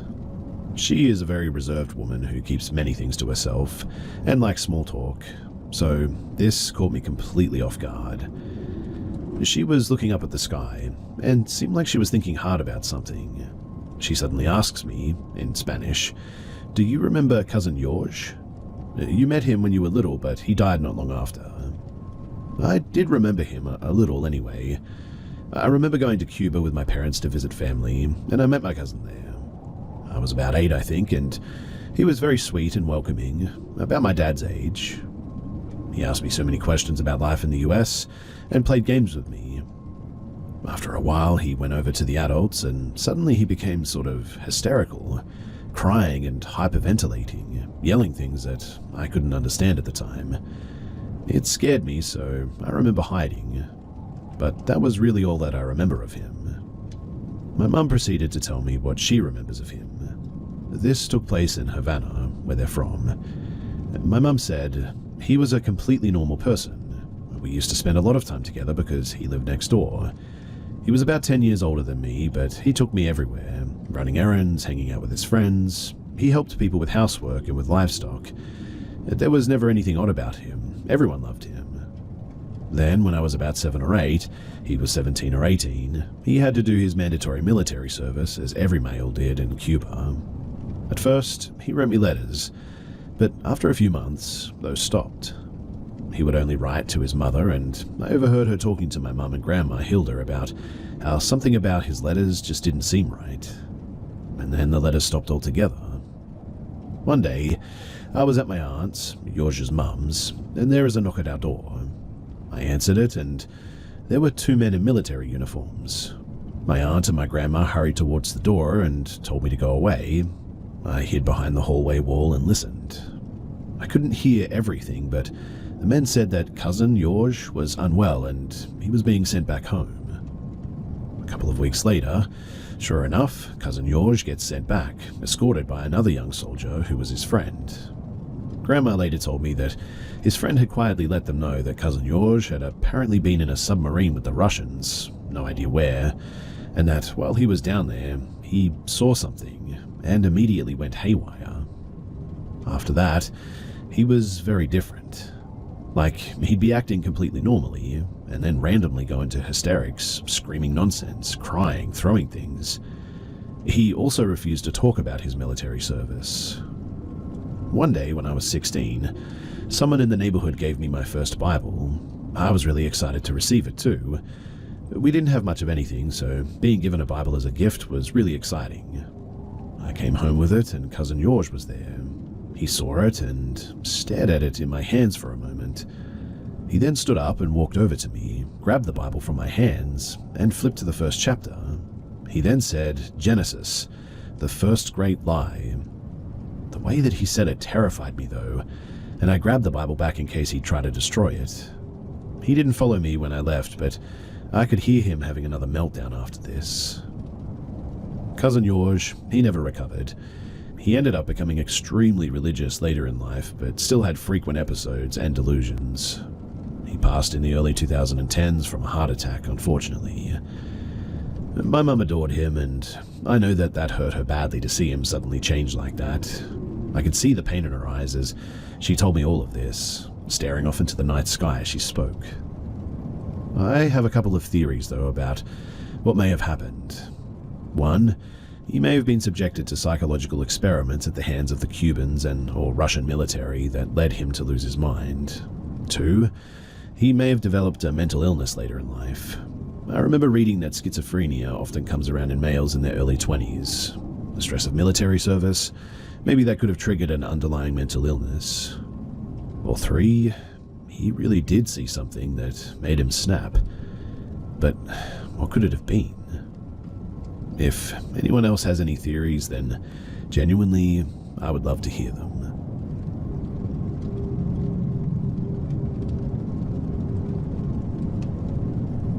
I'm a registered nurse, and in my career of floor nursing, I have many stories, as I'm sure that many nurses do. But one that always comes to mind is this. It was an older woman that, at the end of the shift, interrupted me while I was checking in on her. As she raised her shaky hand pointing in my direction, she said, "Could you please tell him to leave?" I turned around, just the empty corner of the room behind me, and said, "Who?" Dead serious, she repeated, "Him, tell him to leave. I don't like him."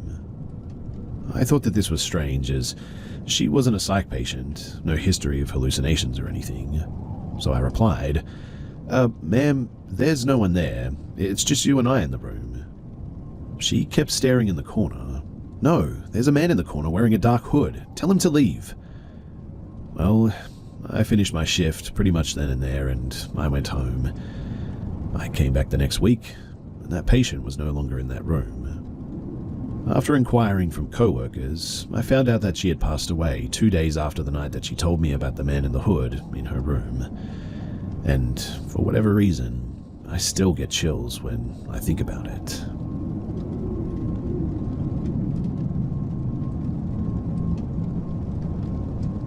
As I've been listening to some of the stories here, I remembered this night from about 8 years ago. It was after 11 p.m. and I was taking my dogs out for their last toileting walk before bed.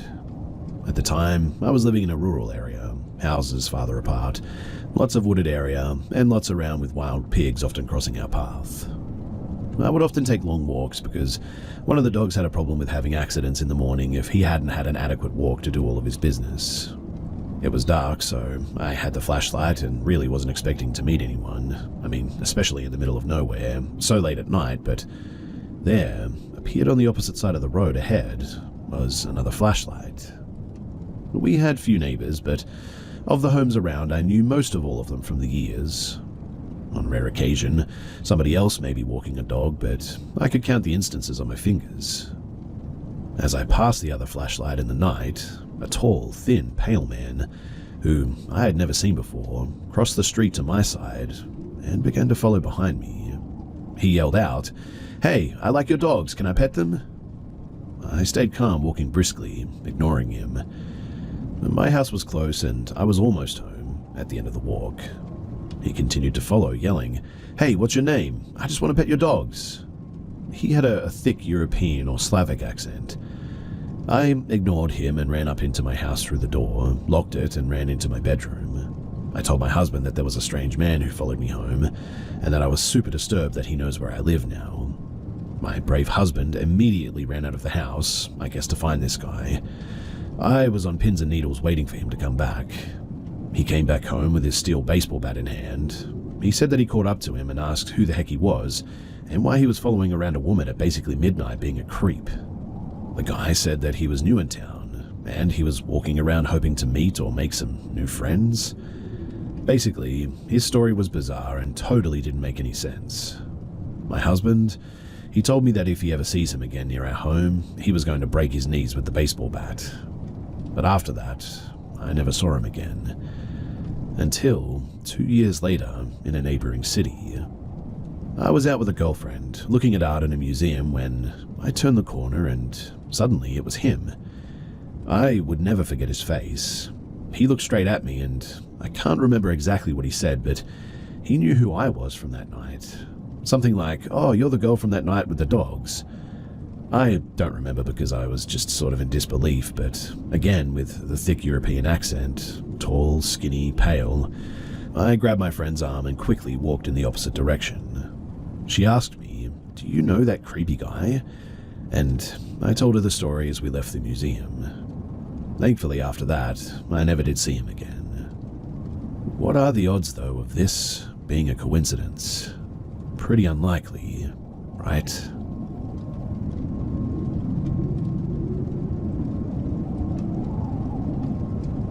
The first time I ever played with a Ouija board was when I was about 11.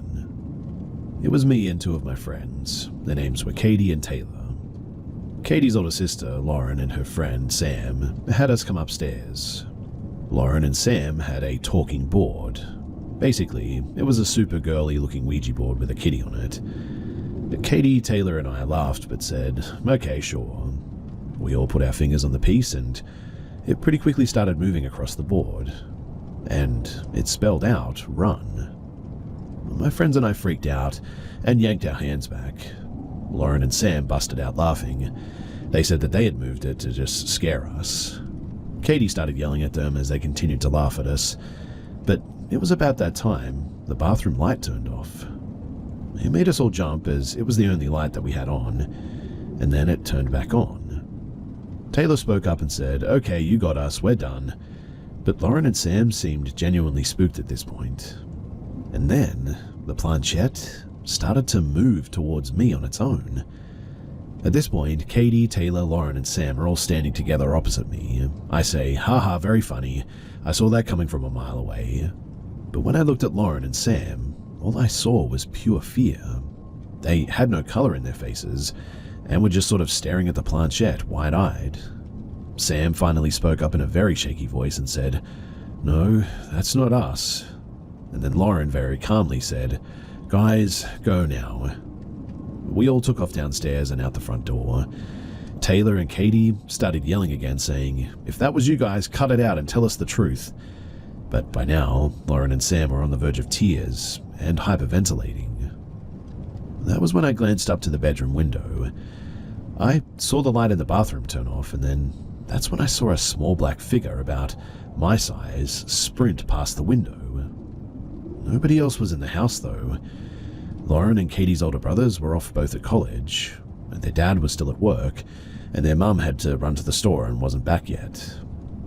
Katie and Taylor, they slept over at my house that night, and Lauren slept over with Sam. We never spoke about that experience to each other ever again after that, but it wasn't long after that incident that Katie, Taylor, and we had a big falling out. I haven't seen or spoken to Taylor since. It's been about 18 years. Katie and I reconnected a few years ago on Instagram and chat every now and then, but we still never talk about that night.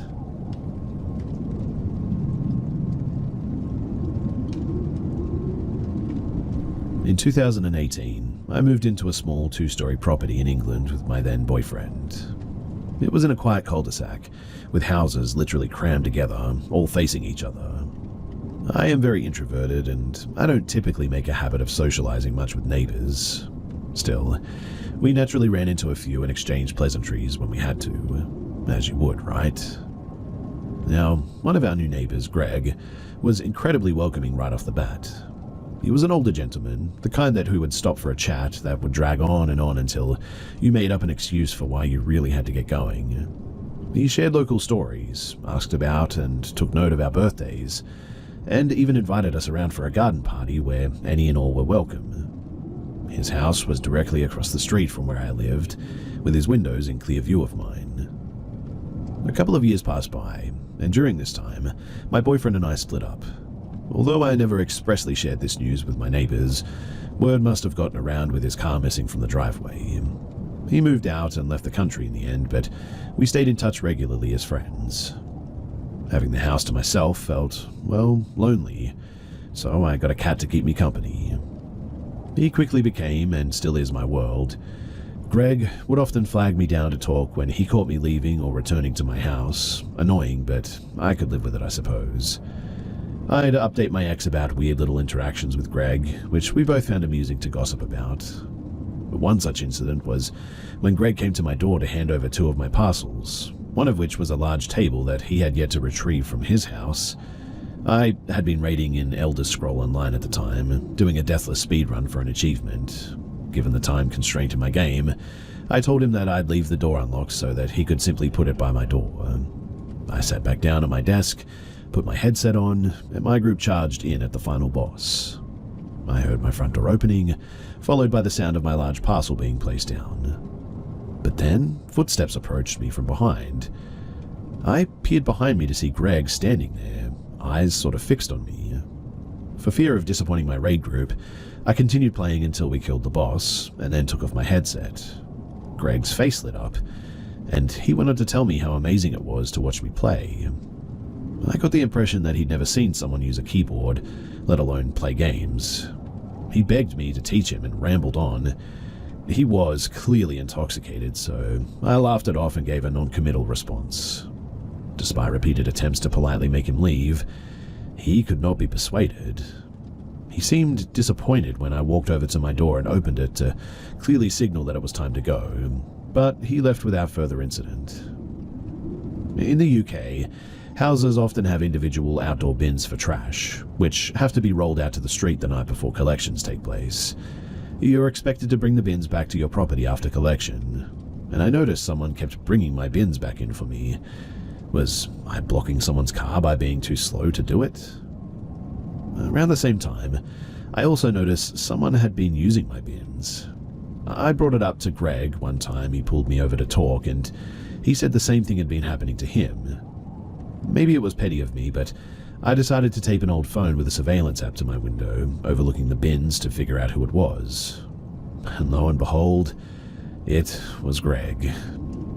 I chalked it up to him having run out of bin space after the local council moved from weekly to bi-weekly collections due to staffing issues, and although it bothered me, my desire to avoid confrontation won in the end. Christmas rolled around, and the COVID-19 pandemic was in full swing at this point. But one late evening, I heard a knock at my door and walked over to see who it was. I had no peephole, so I opened the door not knowing what to expect. Greg stood at my doorstep, which was not particularly unusual. I'd gotten all too used to his antics, but I immediately caught a strong waft of alcohol.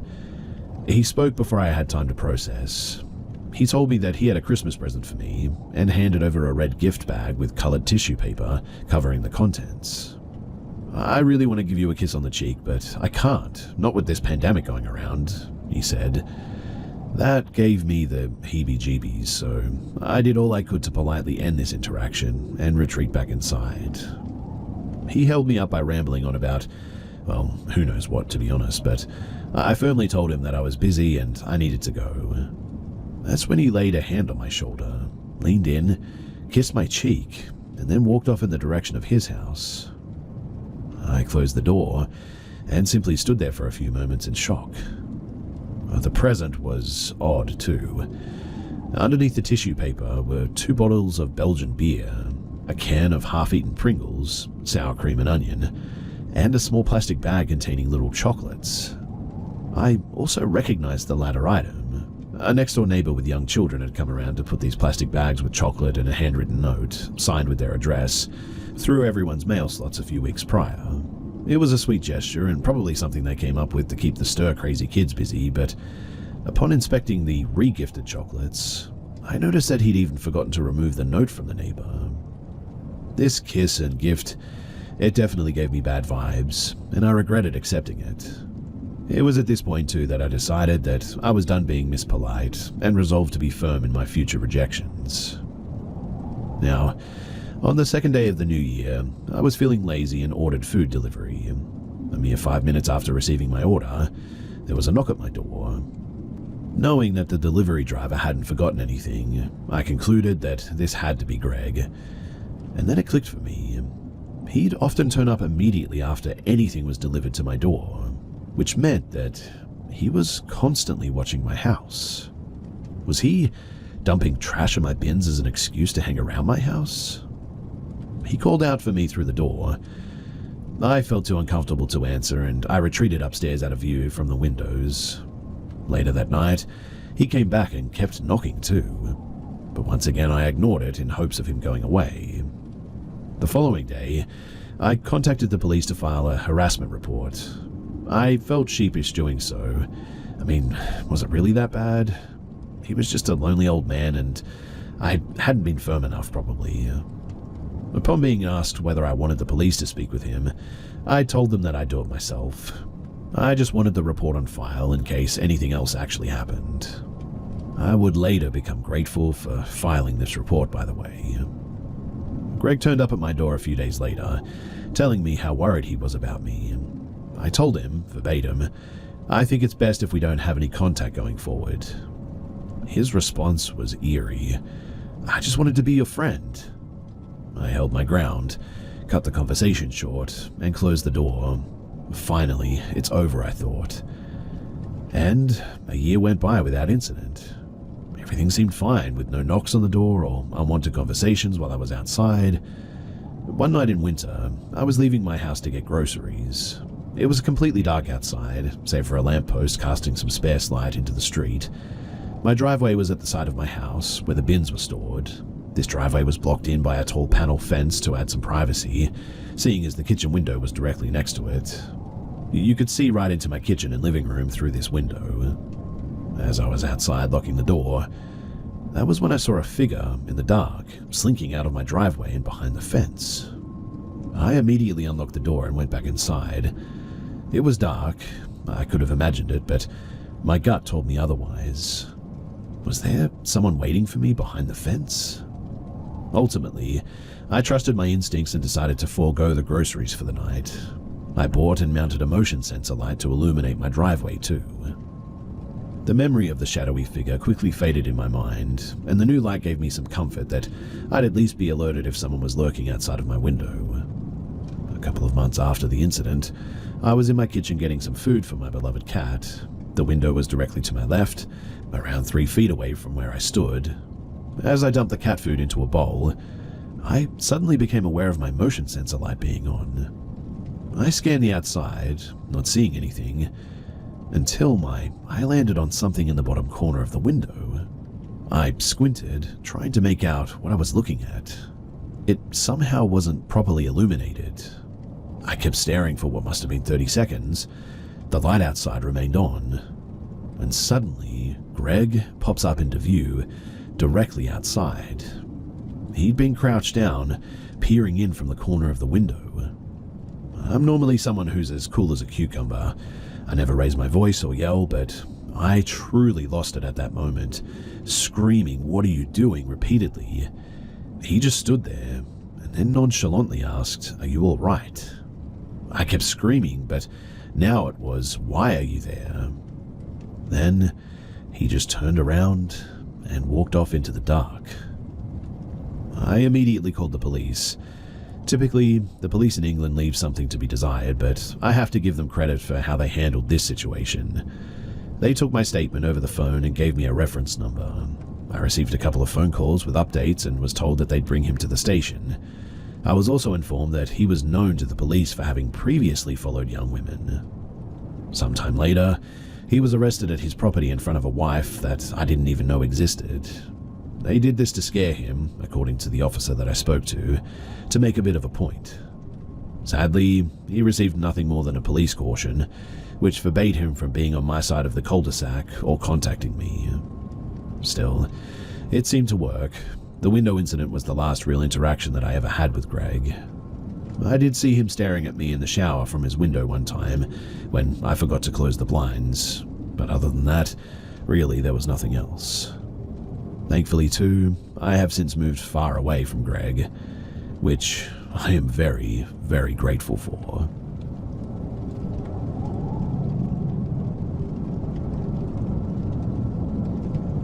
I was between 3 and 5 years old, so it was around 1989 to 1991. My room was on the complete opposite end of the house from my parents' bedroom, and I'd wake up in the middle of the night on a regular basis, scared. When I'd wake up, I remember seeing this woman standing at the end of my bed. I could kind of see through her, but she also put off a glow. It was a warm, loving, welcoming, and peaceful glow. She was also wearing a blue tunic and a white headdress. She was always looking down, holding and happily comforting a baby wrapped in a blanket. After a few seconds of having my eyes open, she'd always notice that I was awake and would act surprised, like I wasn't supposed to see her. Then she'd immediately disappear. I never felt threatened by her. I remember the first time that I saw her, I really didn't know what to think, and I pulled my sheets over my head before she disappeared. She really did give off an aura that was comforting, welcoming. The glow coming off of her felt like that, like I knew that I was completely safe while sleeping.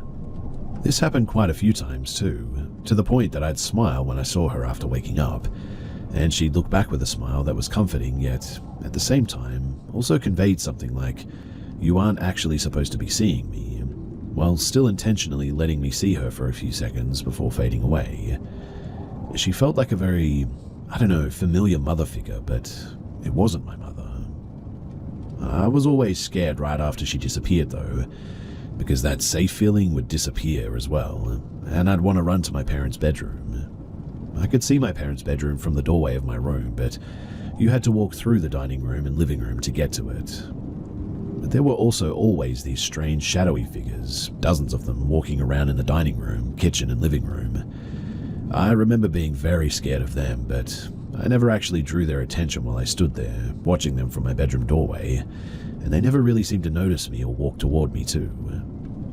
It seemed that they were always in a hurry though, walking with busy intent but never actually going anywhere.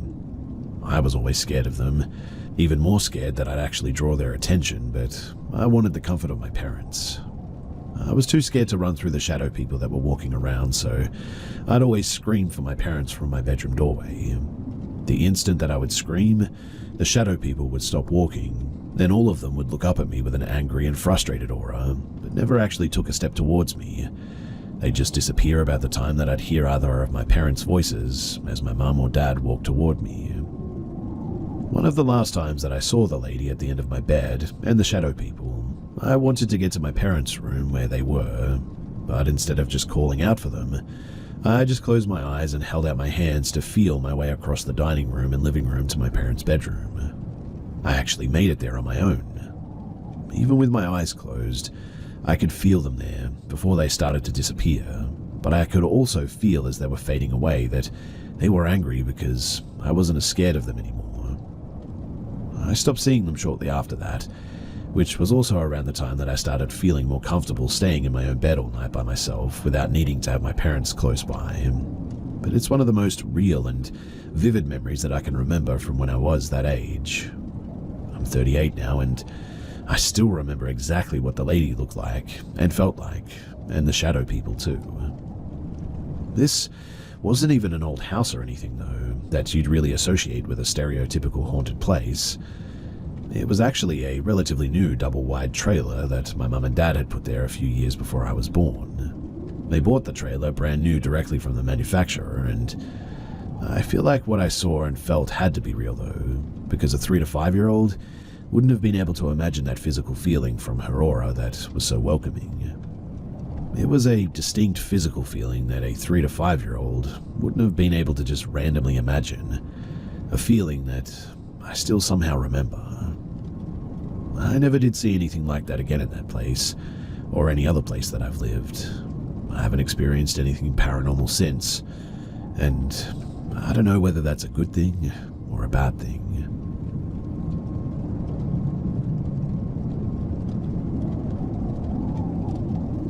I work at a condo complex by the beach. I've been here for about 3 years, and my co-workers, who have been here for 10 plus years, always talk about seeing and hearing spooky stuff. To give you some background, I'm a skeptical believer. In the past 3 years, I've never had anything happen that I couldn't debunk. Until tonight, that is. I have a radio that I carry with me when there are 2 of us working. Normally, I'm here by myself, so I don't usually have it on me, but this night I did. While waiting in the lobby of the 2nd floor for the elevator, the radio suddenly kicked on, like someone was trying to talk. I took it out of my pocket and heard a faint little girl's voice saying, "Can you see me?" twice, followed by, "I'm right behind you." My initial thought was that my co-workers were playing a joke on me, so I just put the radio back in my pocket. When I got back to the guard shack, I told my co-worker that it was a funny prank. He looked at me though, and he's not the type to lie, and said that he had no clue what I was talking about. So apparently I had my first paranormal experience. I spoke to my boss this morning too and told him what happened. He wasn't surprised as well, and said it normally happens on the 6th floor. He mentioned that he has seen and heard 2 little kids running up and down the hallways, and that they have messed with the radio before. He asked around, but no one knows anything about any kids passing away here. However, this building has been here since 1974, and was one of the first condos built in this area.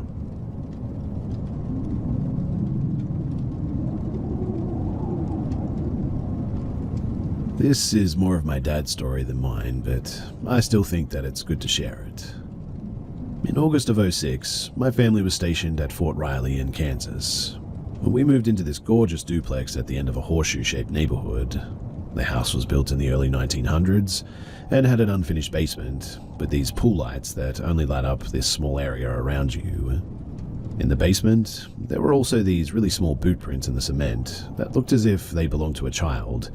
The house had a grand staircase that only went to and from the ground floor to the 2nd floor, and a back staircase which went to all 4 floors, originally intended for servants. The ground floor held main living areas, and my brother and I were on the 2nd. I snagged the master, which had its own doorbell. For a 6-year-old, this was awesome, but probably obnoxious. My parents, they stayed on the top floor, which had an unfinished attic room that held pieces of original furniture. Our babysitter once joked that vampires lived in there. Anyway, about a month after moving in, a woman knocked on the door and introduced herself as part of the Historical Society, and asked for my family's permission for this home to be featured in the annual Halloween ghost tour, informing us that this is a usual stop. She let us know that this home was host to a spirit called the Buckskin Ghost, as he appears as a man in buckskin clothing. We informed her that we were new and hadn't had any paranormal experiences. She asked how long we'd been here for. My dad said about a month, to which she replies, "Oh, usually he shows himself by now." My dad politely declined to be on the tour. I think my parents either didn't believe or were a little bit scared, but we were still unpacking things at this point too, mostly boxes which were in the garage, which was attached to the back stairwell near the basement. Now, Dad noticed the light in the garage was out and went to go and change it. Completely normal thing. As my dad is reaching up to change the light, it comes back on though. He makes sure that it's screwed in all the way, climbs down the ladder and puts it away. When he returns to the garage, the light is out. Confused, my dad fetched the ladder again. He returns. The light's back on though. Frustrated, he moves the ladder out of the way. The light goes off. So he sets up the ladder, climbs up, and as he's reaching up to change the light, it comes back on again. My dad is beyond frustrated now and yells, "Stop messing with me." The light comes back on and doesn't go out the entire time that we live there. This was our introduction to the next 10 months. Other odd things happened in the home, like the radio turning on to a static station extremely loudly, and there were rooms in the basement our dog just would never go in. Anytime anything would happen, we would refer to Bucky acting up. While we lived there, we learned more about the base's haunted history too. We even purchased a book of the ghost stories, which included our home. This book also featured a story of a little girl who befriended a ghost who would play dolls with them. When that family moved out, the girl left her doll at the house for her friend. Now, remember the original furniture that was in the attic? When we first moved in, we looked in all the drawers, and in one of those drawers, there was that doll. One that I didn't learn anything about until months later. I don't know what happened to the doll, but I only ever saw it once.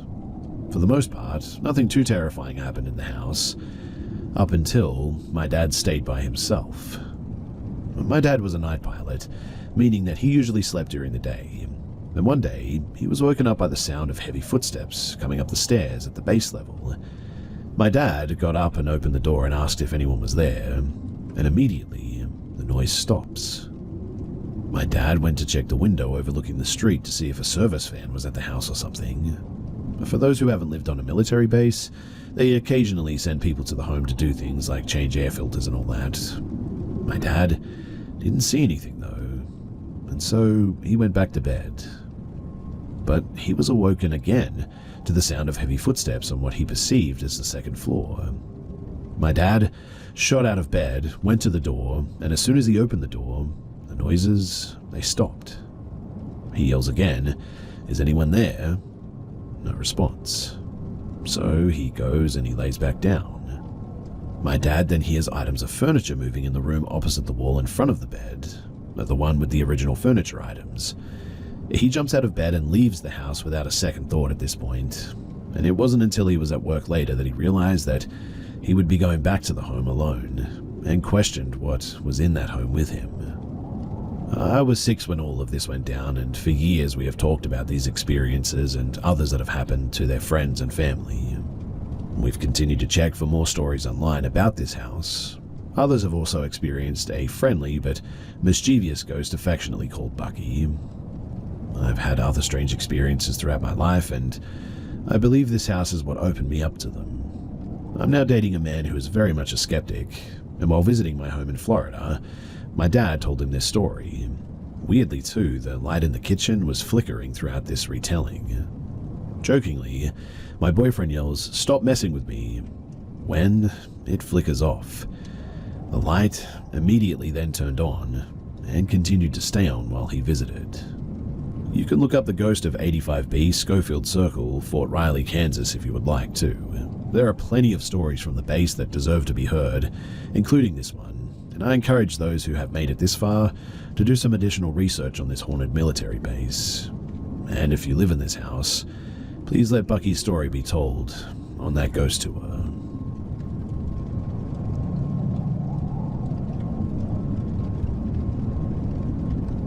This happened to me when I was about 21 years old. So my friends and I went into a local cemetery one night to check out the train grave, which was the grave of a man who died in the 1960s while working on a train.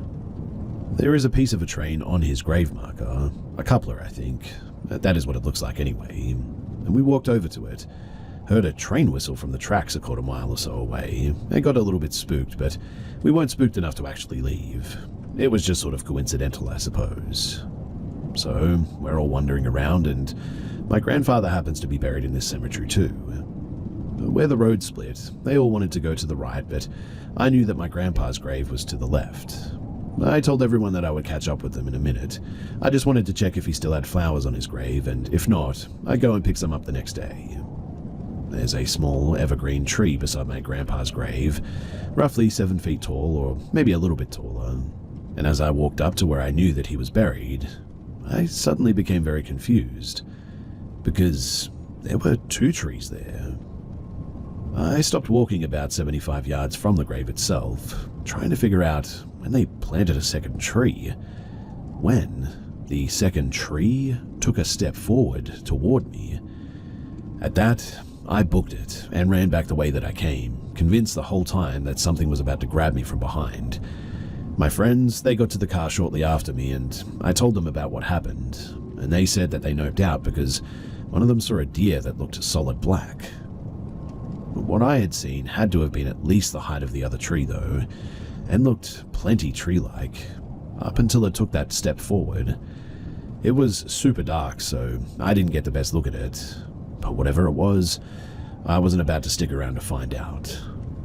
I went back in the daytime the next day with some flowers, and I can confirm that there was only one tree by my grandpa's grave.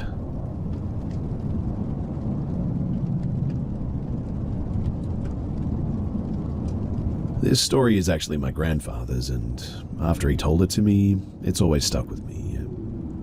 He liked traveling when he was in his 20s with his friends, and happened to work in Saudi Arabia at that time.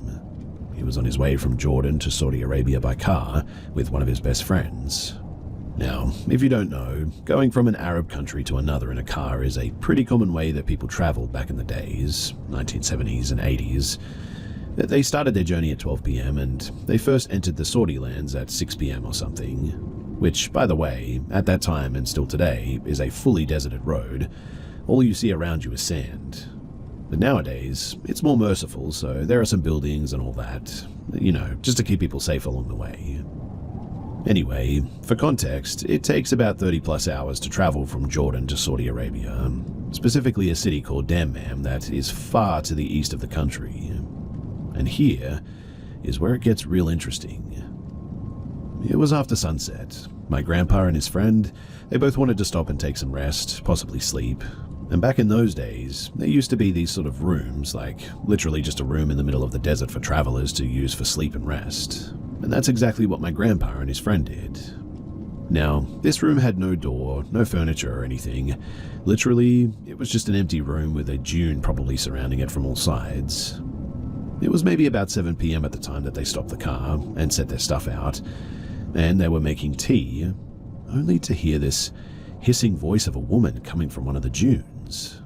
So, apparently they had the courage to go out and check it out. They walked into the sand until they were beside this dune, and yes, a woman was there. As what my grandpa described, she wore a black dress that fully covered her body, and her hair was really messy and had red, brown, and orange streaks. Her back was to them, and by literal words she said, "Get out of here, it's not your place." Now, this was weird enough, but it doesn't end here, because my grandpa wanted to mess around apparently, and he asked for her name, and she answered with Beduria, or something like that. I'm bad with names, so I can't remember exactly, so you'll have to excuse me, but she also introduced herself as a member of Jinn. Now, if you don't know anything about the term Jinn, basically that means demon. And at this, of course, my grandpa and his friend, they took that as a sign to immediately leave. So they left, but when they turned around, this woman was just gone. They gathered their belongings quickly back into the car, and they drove until dawn.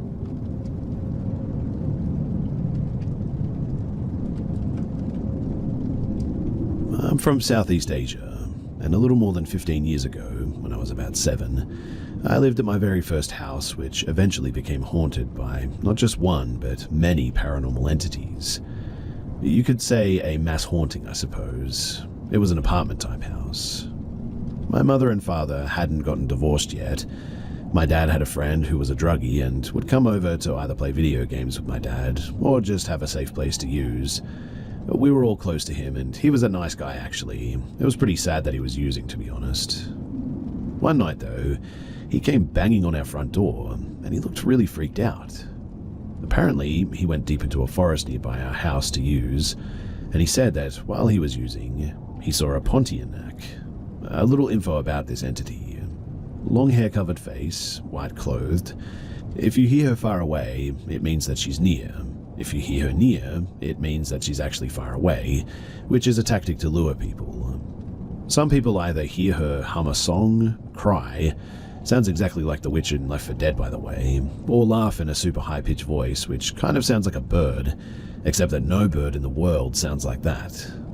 She also floats or sort of flies instead of walking.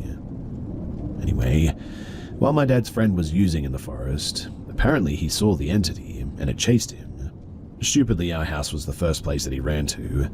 My parents opened the door and they let him in. Obviously at the time, they didn't know whether this was just some sort of drug-induced hallucination or what, but they took him in anyway and they helped him out.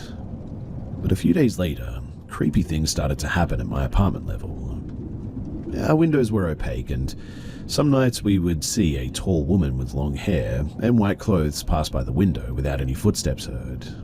And honestly, it looked more like she was floating past. One of the neighbors had a dog, and some nights in the AMs would bark furiously. The neighbor said that she saw it standing in her house too while her dog was barking at it, and it did nothing but stand there. My other neighbors saw it in their houses too, and it seemed like this thing would just sort of roam about. Now one morning at 6 a.m, I was waiting for my mum to get ready to send me to school, so I sat at the living room sofa, TV was in front and dining table was at my back, and I saw it in the reflection of my TV. Long black hair, white clothed, sitting at the dining table area. I looked back to see, and all the dining table chairs were empty. I kept looking at the reflection in the dining area back and forth, but nothing was making any sense. To which I slowly realized what it was, and I took a pillow cover to my face and ears while lying down on the sofa. About half an hour or so goes by, and my mother woke me up, and when I looked at the TV reflection, the entity was gone. My life was terrible back then, having a violent and physically abusive dad, so things weren't smooth at all. And what made things worse with the hauntings was when my dad did black magic rituals, he would draw these diagrams like those in the occult, using his blood and cigarette ashes. He would turn every religious display on the wall upside down in the house when he did the ritual. All of this was done when me and my mum weren't in the house. But after all of that, things got way worse. Shadow people started showing up at night. Some nights my mum would be woken up by me trying to help me switch on the toilet light as I'm small and couldn't reach the switch. I would always wake her up in the night to help me with this. And one night, she would be woken up by me to help switch on the toilet light. And as she was waiting, she called for me, but there was no response. And the plot twist was that I was actually asleep in my room, and it wasn't me that woke her up to go to the toilet. One night too, my dad invited his other friend over to stay the night. I decided to sleep in the hall with his friend named Gary. Gary started hearing someone whisper calling his name from the front door. Weirdly, I couldn't hear anything at all, and it just apparently kept going on and on until it freaked him out so much that he left the house. It was the last time that he came to our house too, but the next paranormal activity was when our toilet taps would turn on. But as soon as any one of us would walk towards the toilet, it would stop.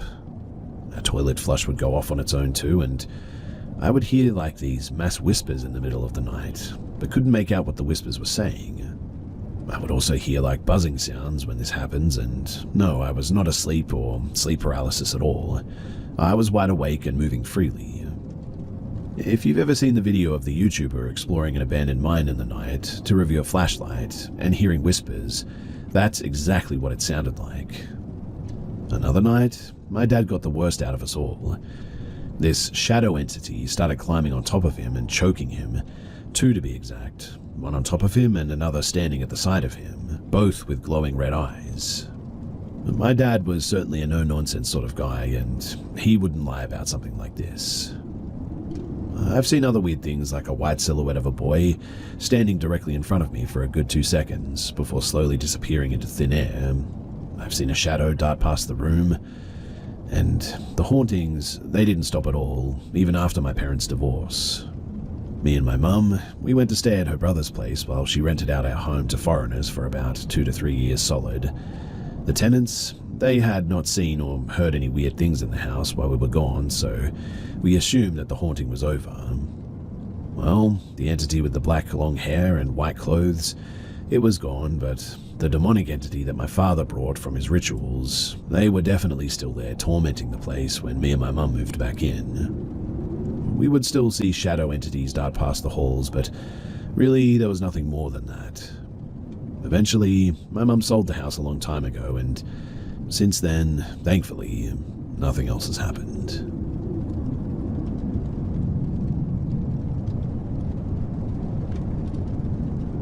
So I would love some insight as to what might be going on here. I have a client, her name is Kat. I was assigned her as a patient a month ago, and I love working with Kat. She's 78 and has dementia. And one day, I went down to the basement, as that's where the laundry room is, to do some laundry. As I was loading them, Kat came and silently stood behind me with a blank stare. When I turned around, I was a little bit frightened, but just led her back to her chair upstairs where she normally sits. I have no idea how she got down there, to be honest, though, and the stairs usually creak, so I'm not sure why I didn't hear it. Stairs are right above the washer and the dryer. Anyway, moving forward with my day, I go to switch the laundry, and as I'm doing that, I hear the stairs start to creak, so I go to lead Kat back to her chair, and she just wasn't there. I came up and I saw her sitting there watching the TV. I don't think too much of it, and go to continue what I was doing with no problems. And it was around this time that my stomach started hurting while switching laundry, so I quickly went to the restroom. It's in the same room as the laundry. And when I came out, the lights were off, and I could also see someone in the hanging clothes area, so I kind of panicked and turned the lights on, but when I did, no one was there. I went back upstairs, and Kat was in the chair, so I just sort of sat down next to her, contemplating what had just happened. A few shifts go by, and I don't encounter anything too alarming until the middle of this shift that I needed to use the restroom, so I went to the one upstairs. There's no restrooms on the main floor level, just the kitchen, dining room, and living room, because I was slightly nervous about going to the basement one. I shut the door behind me, and I heard a deep whisper. I don't know what it said, and it really scared me. I instantly turned around to go out, though, and slipped on the rug and bonked my head. I really wanted to brush it off, though, since I needed to be helping my patient, and not be on some crazy ghost thing, but I was really spooked by it. And so now, I hurry to complete my tasks if they're anywhere beside the main level. A little bit of context to this third one. As I mentioned earlier, Kat has dementia, and requests for me to leave at least 6 to 10 times a day. However, on one of these days, she didn't do that, and instead requested Vanessa to leave. I don't know a Vanessa. There was nobody else there, and nobody else was home, so I just reassured her that it was just me and her. She did not want me to leave her side that day, though, so I tried my best to be with her the whole time while completing tasks, but she seemed really panicked. I tried not to let it get the best of me, and that could just be her having dementia, but I don't know. All of it together just really, really freaks me out.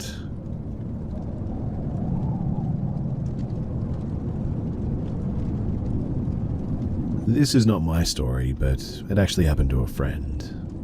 He's a metalhead and hangs out mostly with his kind, and when he was in junior high, him and his group of friends thought that it would be funny to do a session, a Ouija board session that is. At first, the answers were kind of random. No one was truly convinced that it was working. One of these guys had a friend, my classmate, who was about to participate in Taekwondo tournaments. He was the only one out of the group who knew the name of his friend's rival. He asked what the rival was called, and the board gave a different name. He said, "That's not her," and they took it even less seriously. Then they asked what the entity's name was. My friend doesn't remember the exact answer, but he says it sounded like how you'd expect a demon to be called, something creepy. That happened on a weekend, and after that they ended it. On Monday, though, they went back to school and told their classmate, the one who participated in the tournament, that the Ouija board had given them a wrong name. They said this jokingly, but the classmate told them that the fight was cancelled last minute and wrote on the board the name of her new rival, which coincided with what the board had told them except for one letter. It was a very, very unusual name, one that nobody could have known at the time of the session. They were obviously very shocked by this, but it didn't stop there. It was around this time too that my friend recalls that they all went through some weeks of bad luck. Silly things would happen to all of them, like a black car almost running over one of them in a parking lot and stuff. They naturally didn't tell their families what they had done, but the worst thing happened to the sister of one of them.